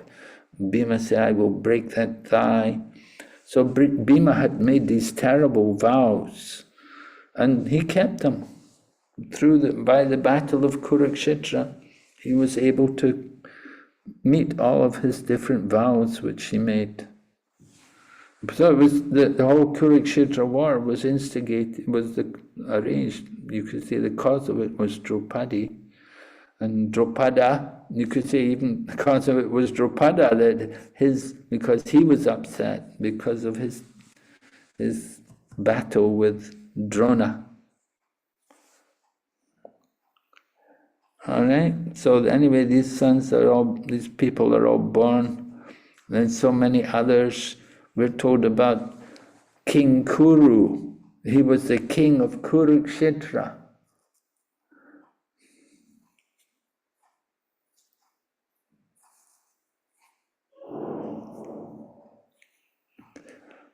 So the king of Kurukshetra. Kurukshetra was a very big place, a very huge field. You can understand from the battle of Kurukshetra, so many people were coming, so it was a very huge area. It's much smaller today, but still, Great Lakes are there.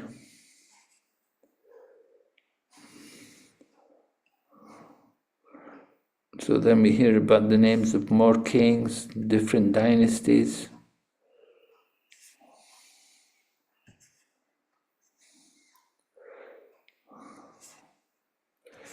Let's see.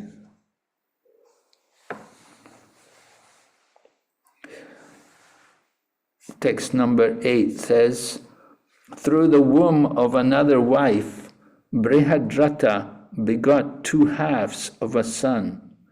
When the mother saw those 2 halves, she rejected them. But later, a she-demon named Jara playfully joined them and said, come to life, come to life. Thus a son named Jarasandha was born. So Jarasandha was one of the very powerful kings, one of the demons, right? He was on the side of the demons, Jarasandha. And when Maharaj Yudhisthira wanted to perform the Rajasuya Yagna, he had to first of all get submission from all of the kings. And the first king they had to approach was Jarasandha, because they knew he was never going to accept submission to Maharaj Yudhisthira. Jarasandha was very, very powerful. And at the same time, he liked to follow Vedic culture. He liked to give charity to Brahmanas. His daughters were all married to Kamsa. He'd given all his daughters to Kamsa as wives. And Jarasandha, of course, he was the one he attacked. He attacked Mathura 17 times. Lord Krishna defeated him every time.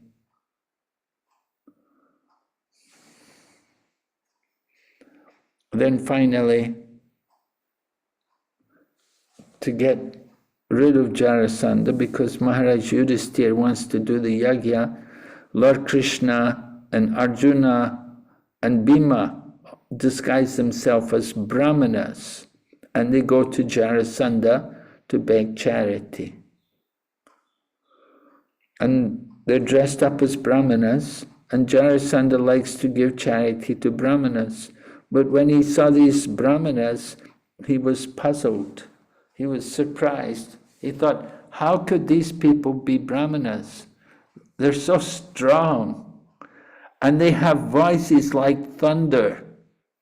Because one of the qualities of a Kshatriya, Ishvara Bhav, they have that controlling power. So when Bhima, and people like Bhima and Arjuna, when they would speak with so much authority. Very powerful. So Jarasandha could understand that these people are not like Brahmanas.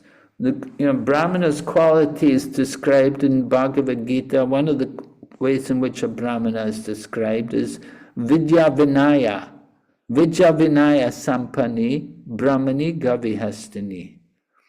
Vidya Vinaya means learned and gentle. And here you have Bhim and Arjuna and Lord Krishna, and they've come to see Jarasandha. They're not very gentle. Anyway, Jarasandha understands they want some charity, and so he asks them, what do you want? What charity do you want? And then they revealed their identity and said, we want a fight with you. We want to fight you. But Jarasandha said to Krishna, he said, I'm not going to fight you. He said, you ran away from the battle last time I fought you. Although Krishna had defeated Jarasandha many times, but still, at one point, Lord Krishna had to leave the battlefield because another enemy was coming. Kala Yavna was coming, so Lord Krishna had to leave Lord Krishna got the name Ranchor. And we have that nice temple there in Gujarat, the Ranchor Krishna temple. So Krishna left the battlefield. So Jarasandha said, I'm not going to fight you because you're a coward. You ran away from the battle. And then he said to Arjuna, he said, you're weak. You're a weakling. You're not strong enough for me. You won't give me a good fight. So you can understand something of the nature of Jarasandha, that although he's a demon, but still he has that Kshatriya mood, that he doesn't want to take advantage to fight somebody who is an easy victim for him. He wants to fight someone who will give him a good battle. And so he says to Bhima, he said, I will fight you. He said, you look like you could give me a nice fight. And so the two of them, they went out and they fought for many days. Was it 27 days or something they fought? And finally, Lord Krishna gave the hint to Bhima about how to defeat Jarasandha, breaking a twig down the middle. And he showed to Lord Krishna, Lord Krishna showed, he said, you see, this man, he was joined by the witch Jara. He was originally in two halves, but the witch Jara had joined him together. So he said, now you could just rip him apart. And so Bhima understood. He went out there and one foot, he held down the foot of Jarasandha, and the other hands, he used his hands to rip him right down the middle, and he ripped his body into two halves. And he threw the two halves far away from each other in opposite directions, so that they couldn't join back together. So in this way, Jarasandha was defeated, killed. And Maharaj Yudhisthira could go on and do the Rajasuya Yagna. And they gave the throne. Jarasandha's son was there, and he became the king after Jarasandha. And you can see from him next decides like that. From Jarasandha came a son named Sahadev. And then from Sahadev, Somapi Shrutashrava, son of Kunti called Parikshi, had no son. Son of Kuru called Parikshi had no son, but the son of Kuru called Janu had a son named Surata. All right, so then different sons, even Radhika, Ayutayu, different names are mentioned. Then we come to Maharaj Santanu. Santanu was the king. Maharaj Santanu, he went to the forest. The elder brother of Maharaj Santanu went to the forest, so Santanu became the king. Santanu was, in his previous birth, was Mahabisha. He had the ability to transform anyone from old age to youth, simply by touching that person with his hands. You could understand someone like that, with that kind of power, would be in great demand. Sometimes you get these mystics, they have that kind of power. And I remember some years ago, there were some devotees who were really sick, and they were going trying to see these different mystics. They have, in different places, different parts of the world, you've got mystics. Some of them, they can help to cure diseases. And so here, this person, this Santanu, we're told that he could transform anyone from old age to youth just by touching with his hands.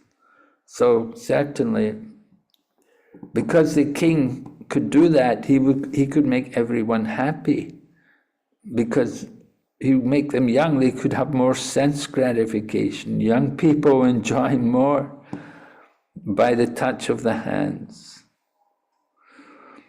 So once it happened, there was no rainfall in the kingdom for 12 years, and the king consulted his learned Brahminical advisors. They said, "You are faulty for enjoying the property of your elder brother. For the elevation of your kingdom and home, you should return the kingdom to him." And Prabhupada writes in the purport, "You cannot enjoy sovereignty or perform an Agnihotri Yajna in the presence of one's elder brother, or else one becomes an usurper, known as Pariveta." So you cannot become the king if your older brother is there. If your older brother is still alive, you cannot become the king. Of course, there were exceptions. There were some exceptions, just like we heard about Puru, that Puru was the youngest son, and Yayati made him the emperor. He made him the king, even though he had older brothers, because Yayati had proved his qualification. He proved his power and his faithfulness to the order of the father. So the father entrusted him to become the emperor. But usually, the usual system is the eldest brother should be the king. And similarly, an Agnihotri Yajna should not do in the presence of your elder brother. So this is some interesting etiquette which we're not so much aware about.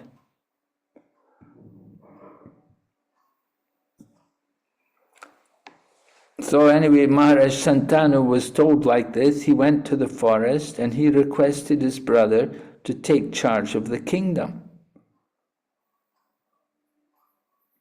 But there was some intrigue there. One of the other brahmanas that instigated this elder brother of Santanu, they encouraged him to break the etiquette of the Vedas. And in this way he would become unfit to be the ruler. So because the Brahmanas deviated this elder brother from the path of the Vedic principles, they asked Santanu to take the post of the ruler.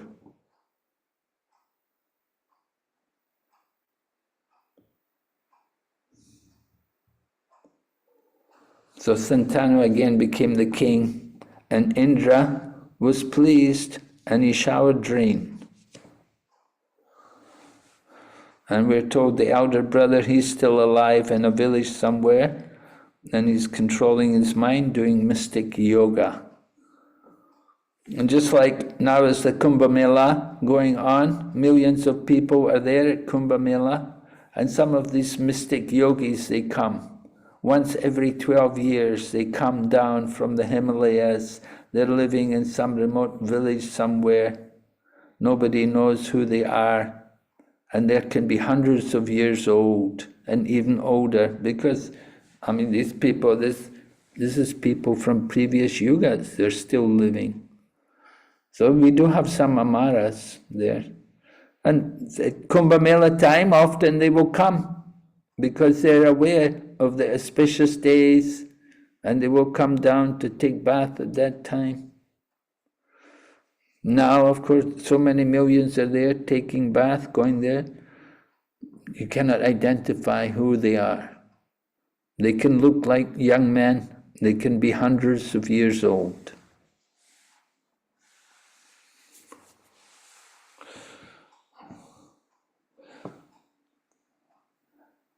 So then, the dynasty of the moon god comes to an end in this age of Kali. Then in the next Satya Yuga, will begin again.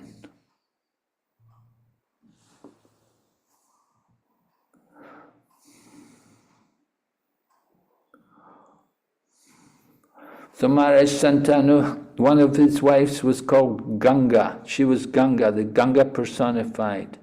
And from her, Bhishma was born, the exalted, self-realized devotee and learned scholar, Bhishma. So Maharaj Santanu was married to Ganga by the mercy of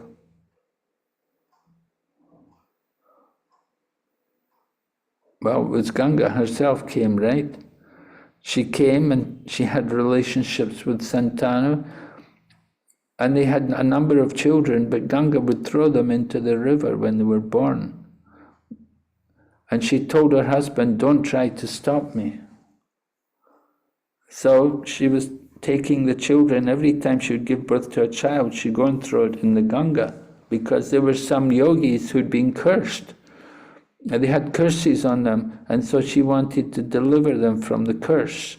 So she came and she married Santanu, and she gave birth to children, and these children were the yogis who had been cursed. And then by throwing them in the Ganga, then they could finish that curse and go back to the heavenly planets again. And so finally the youngest, they were the Vasus, right? And Bhishma was, when it came to this Bhishma, then Maharaj Santanu could not tolerate anymore, because he'd seen Ganga throw the children into the river Ganga. So when the final child came, Maharaj Santanu wanted to keep it. And so then Ganga left, and he was left with Bhishma. That child grew up to be Bhishma, and Bhishma was one of the Vasus. He had taken that birth. So if Maharaj Santanu had allowed Ganga to throw the child into the Ganga, then he could have been liberated and gone back to his heavenly abode. But instead he had to become Bhishma, and he had to take birth in the family of the Yadus and or whatever, the Kurus.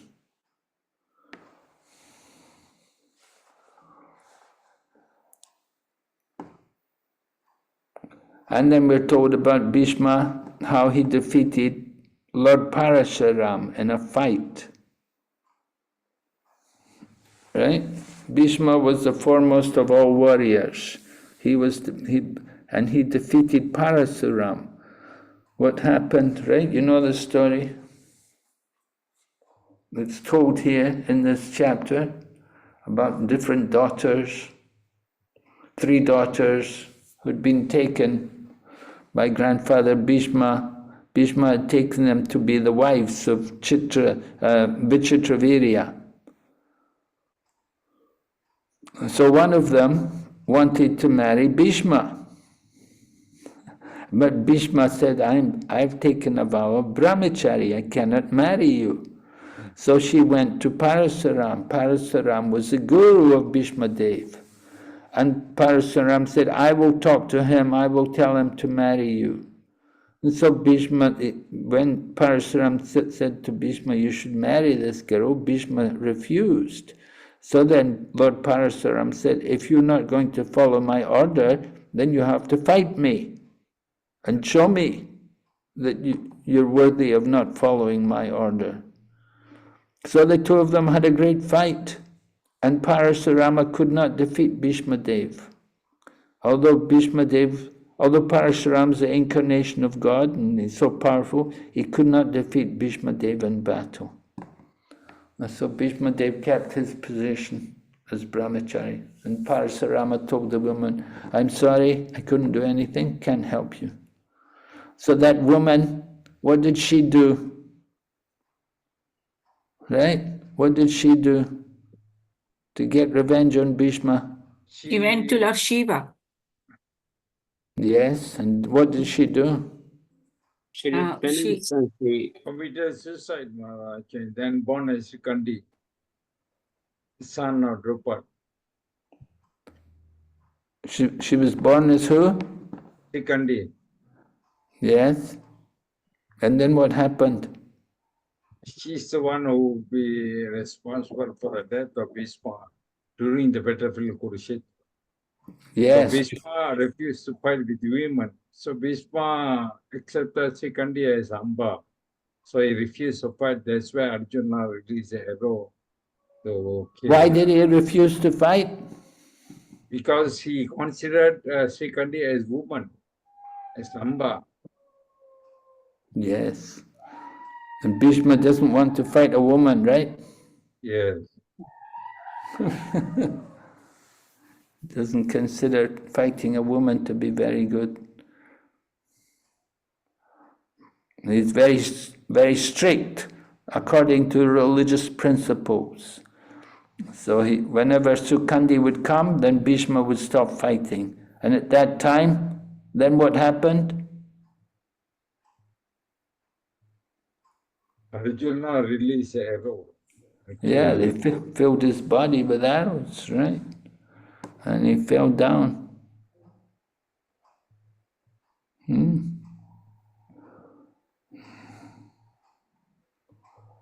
Okay.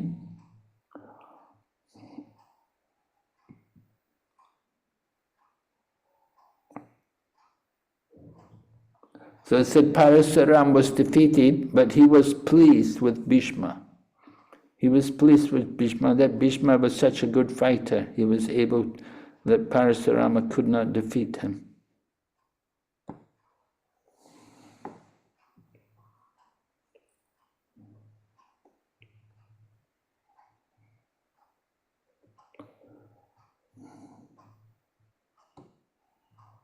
Hare Krishna. I heard Maharaj, Hare Krishna Maharaj, I heard this Bhishma Dev, even King Indra also cannot defeat him in this universe. He's a very powerful person.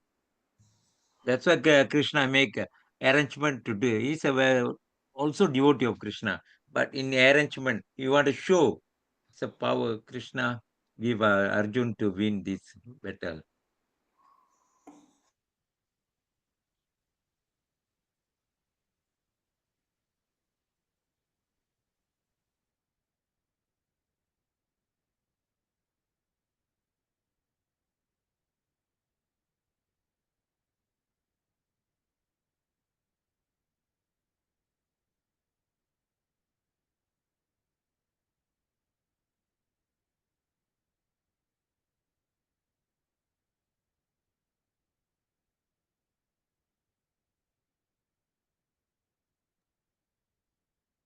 I think we lost Maharaj.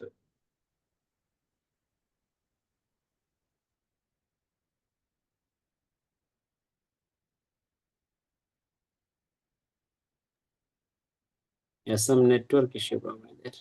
Disconnected. Yeah.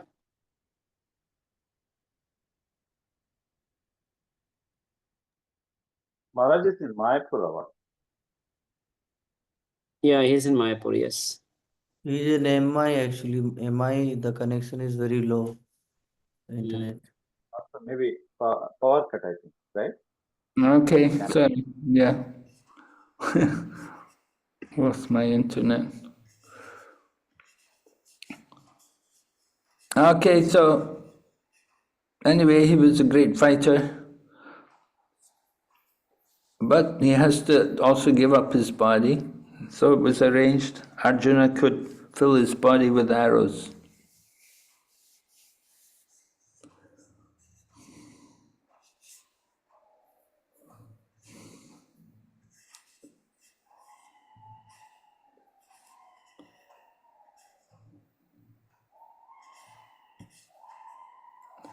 So then we hear about Vyasadeva. In text 24, we hear about Srila Vyasadeva. Sukadeva Goswami speaking, and he said how he studied the Srimad Bhagavatam from Srila Vyasadeva. He said the incarnation of God, Veda Vyas, rejecting his disciples, headed by Pila, instructed Srimad Bhagavatam to me because I was free from all material desires. So this is the glory of Sukadeva Goswami, his glorious position. He was free of all material desires. So he was worthy to be instructed in the Srimad Bhagavatam.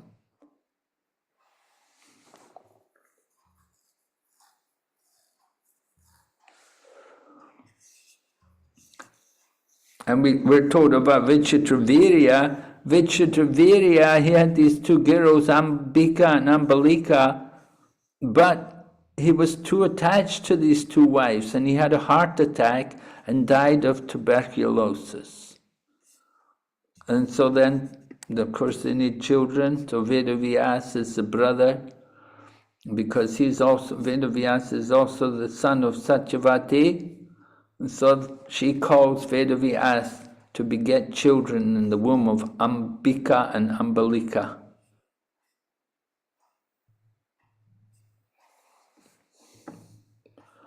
And the third child is Vidura, and that's also begot by Vyasadeva in the womb of Vichitravirya's maidservant.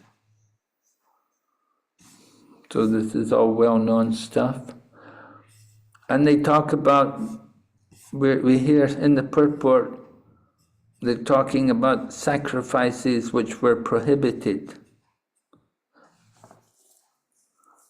Because Vedavyas is begetting the child, it's one of these yagyas, it's Daivarena Sutotpati.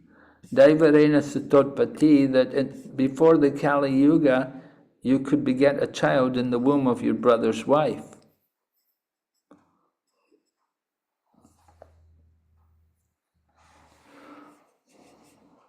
So in the Kali Yuga, sannyas is prohibited. So how do we explain why we have sannyasis in ISKCON when it's prohibited in the Kali Yuga? Ananda Dulal, do you know? Maharaj? Yes. In Kali Yuga, this introduced by Lord himself, Mahaprabhu, they introduced a sannyas in this Kali Yuga age, first Vaishnava, for ISKCON.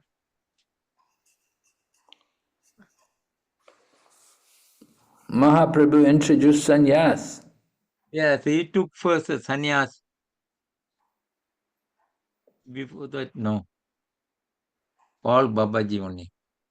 After that. Well, Then before Mahaprabhu, there were there was Madhavendra Puri. Yeah. We had Shankaracharya, he was a sannyasi.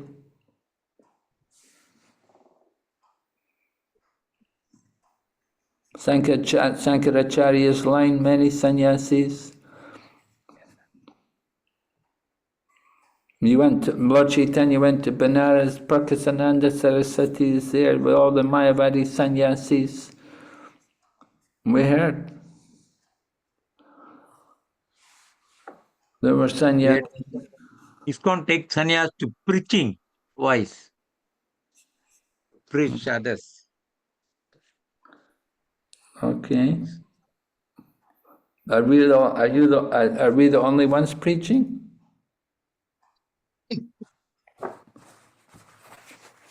There must be Others other can. people preaching besides us, you know. We're not the only ones.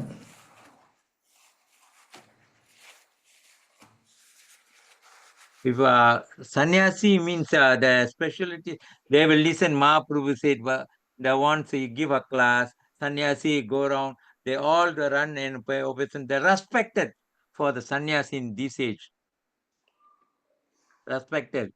And knowledge, they will go through to sannyas to take real knowledge.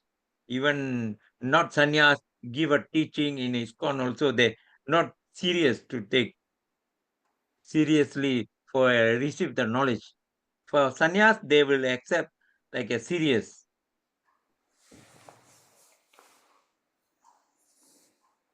Thank you.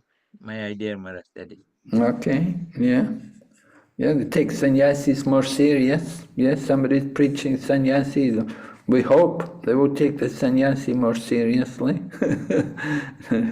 I don't know about always, but we hope like that. Anybody else? So Maharaj, the karma sannyas part, the strict withdrawal from society, our sannyasis don't do. They be in the society and the focus is all on practicing Krishna consciousness for themselves as well as for others.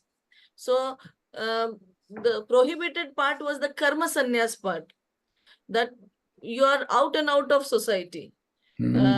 Just like, I mean, the Goshtanandi, they sit like this and they just do their own bhajan. It's not like that. For sannyasis in ISKCON, they are very much part of the world. They, like in ISKCON, they take care of GBC responsibilities, and everything is as a service for Krishna.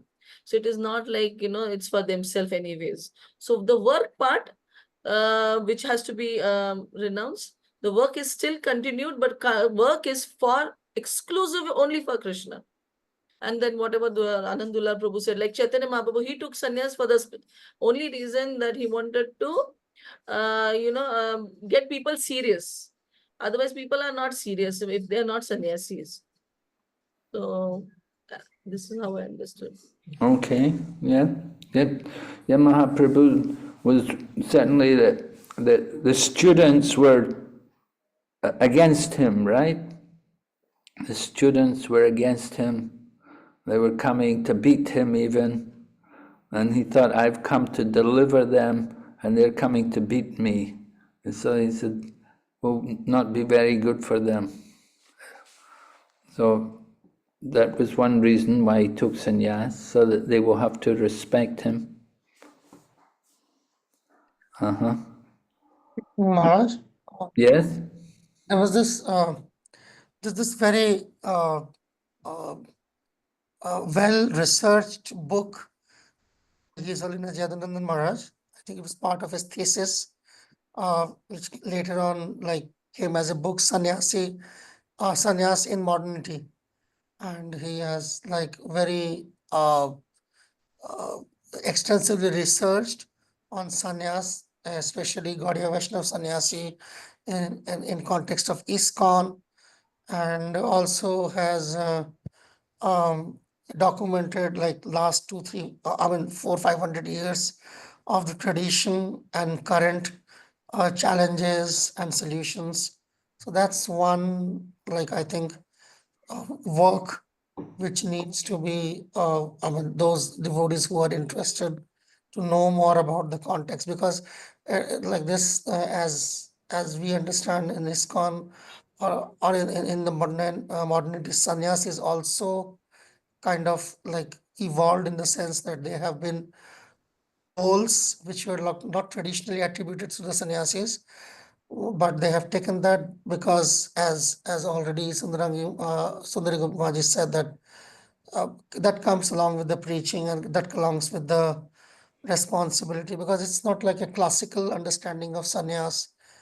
Like in ISKCON, if you don't find more than 150 sannyasis, considering ISKCON's strength of the numbers of the members of ISKCON. So it should be otherwise at least in thousands, if not in millions, because traditionally, if that is the case, then the Brahmanas, after a point in time, after the vanaprastha, they will take sannyas. But that's not how exactly sannyas is offered in ISKCON. It's a very stringent process, and because it has got other strings attached to it, just other than just like being part of a classical varnashram system. So that book is a very useful material.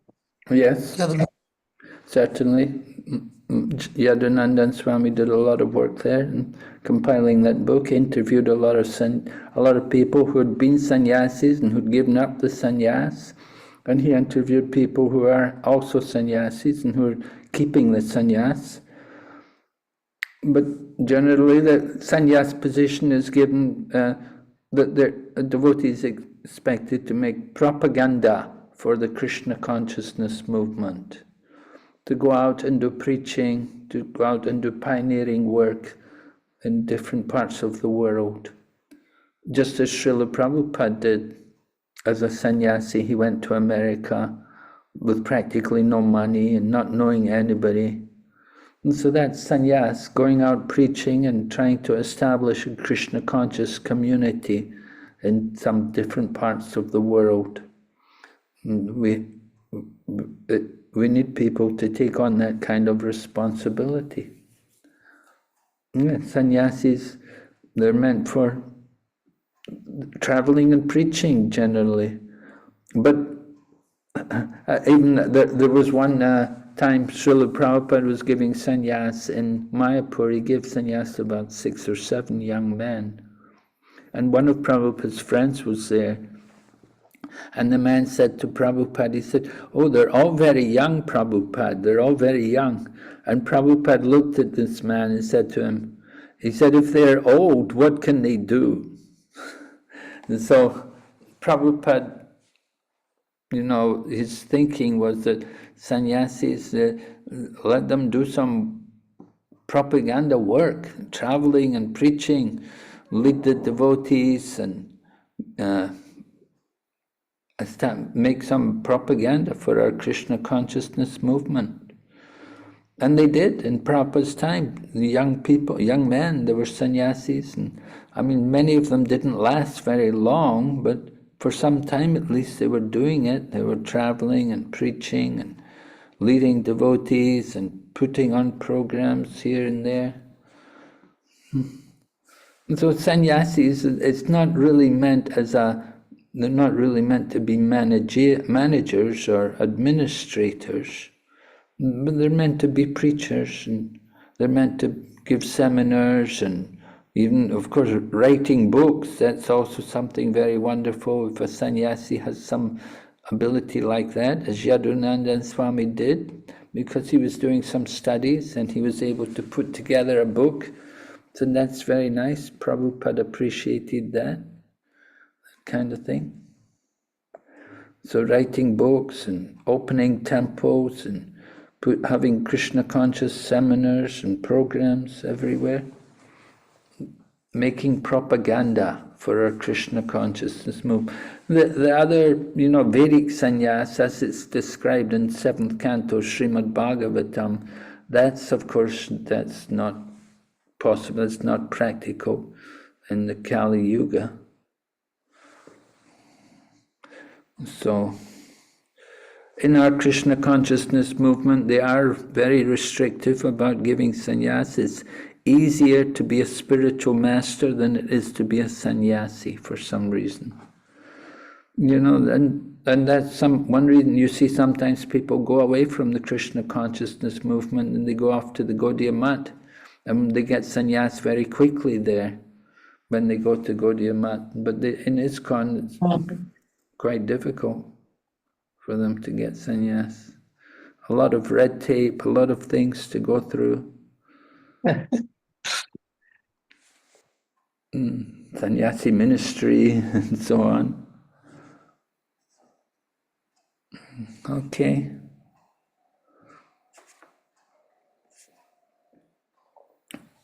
Okay, any other points?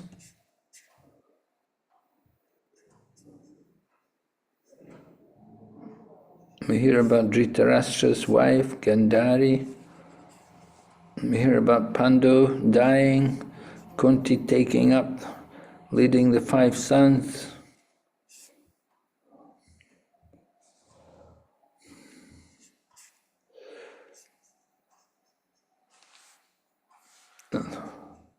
Yudhisthira had each of the sons by Draupadi.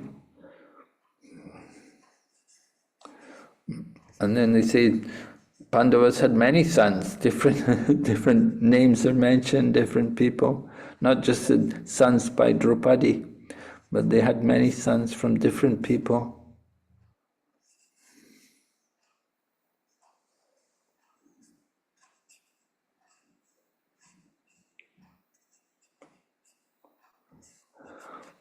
It's mentioned about Arjuna.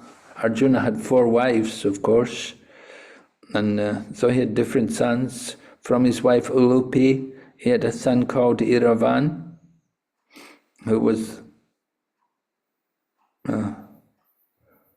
it said Ulupi was the daughter of the Nagas. And another son of Arjuna was Babruvahan, and he was born from the womb of the Manipuri princess. So Babruvahan became the adopted son of the king of Manipur. And then Prabhupada writes about Manipur in the purport, and he talks about how Manipur is such a special place that he said 5,000 years ago when the Pandavas ruled, Manipur existed, and so was its king. So its kingdom is very old, it's a Vaishnava kingdom.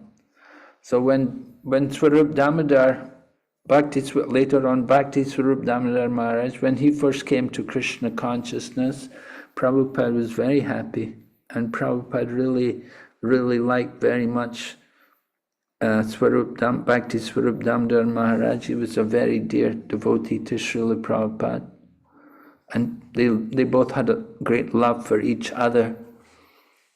Swarup Damodar Maharaj was from a Vaishnava family, and he'd been doing his PhD in chemistry there in California, and he met Prabhupada, and they just fell in love with each other. It was a wonderful relationship. And Prabhupada had him write that scientific basis of Krishna consciousness. So Prabhupada talks about how this state has maintained its identity. He said the Vaishnava spirit can be revived there. He said it will be a wonderful place, renowned throughout the entire world. The Manipuri Vaishnavas are very famous in Vaishnava society. And even in Vrindavan and Navadvip, there are temples there, like here in Navadvip. There's several temples from the Manipuri people over there in Navadvip. So our Krishna consciousness movement, we should try to spread Krishna consciousness in the state of Manipur by the cooperative efforts of the Krishna conscious devotees. So something to think about.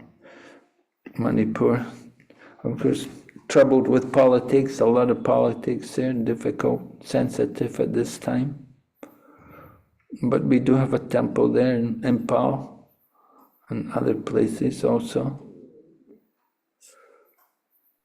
Are There is something I noticed, and Manipur is in big buses, they'll come in great numbers. At the time of Gaura Purnima, they'll come from Manipur to visit Navadvip Mayapur. Really? Huh. They come in lots, and there is a tradition like that also. Every year they come. Yes, every year they come. They visit Mayapur, Navadvip, during Gaura Purnima. Very nice. Yeah, I mean, we have devotees there. Of course, there's a temple there, nice temple in Impal. World Heritage Site. It's included in World Heritage Site. Oh, Manipur. it's an ISKCON old Manipur. temple. It's an old temple which is renovated. ISKCON temple there. Maharaj built that, T.D. Singh. Yeah. That's included in World Heritage Site. Very good. Okay, so we need to go there and encourage the preachers there, enliven the devotees, give them association, encourage them, because it's very difficult there, the situation. The militaries, they were keeping their bases there in the temple sometimes. Really, the military. No. And military things are not good. People don't like them, but what to do? Because we from this side, we don't realize, the government doesn't realize that they deploy military to protect the border. The people around the border, they get disgusted with militaries. Okay.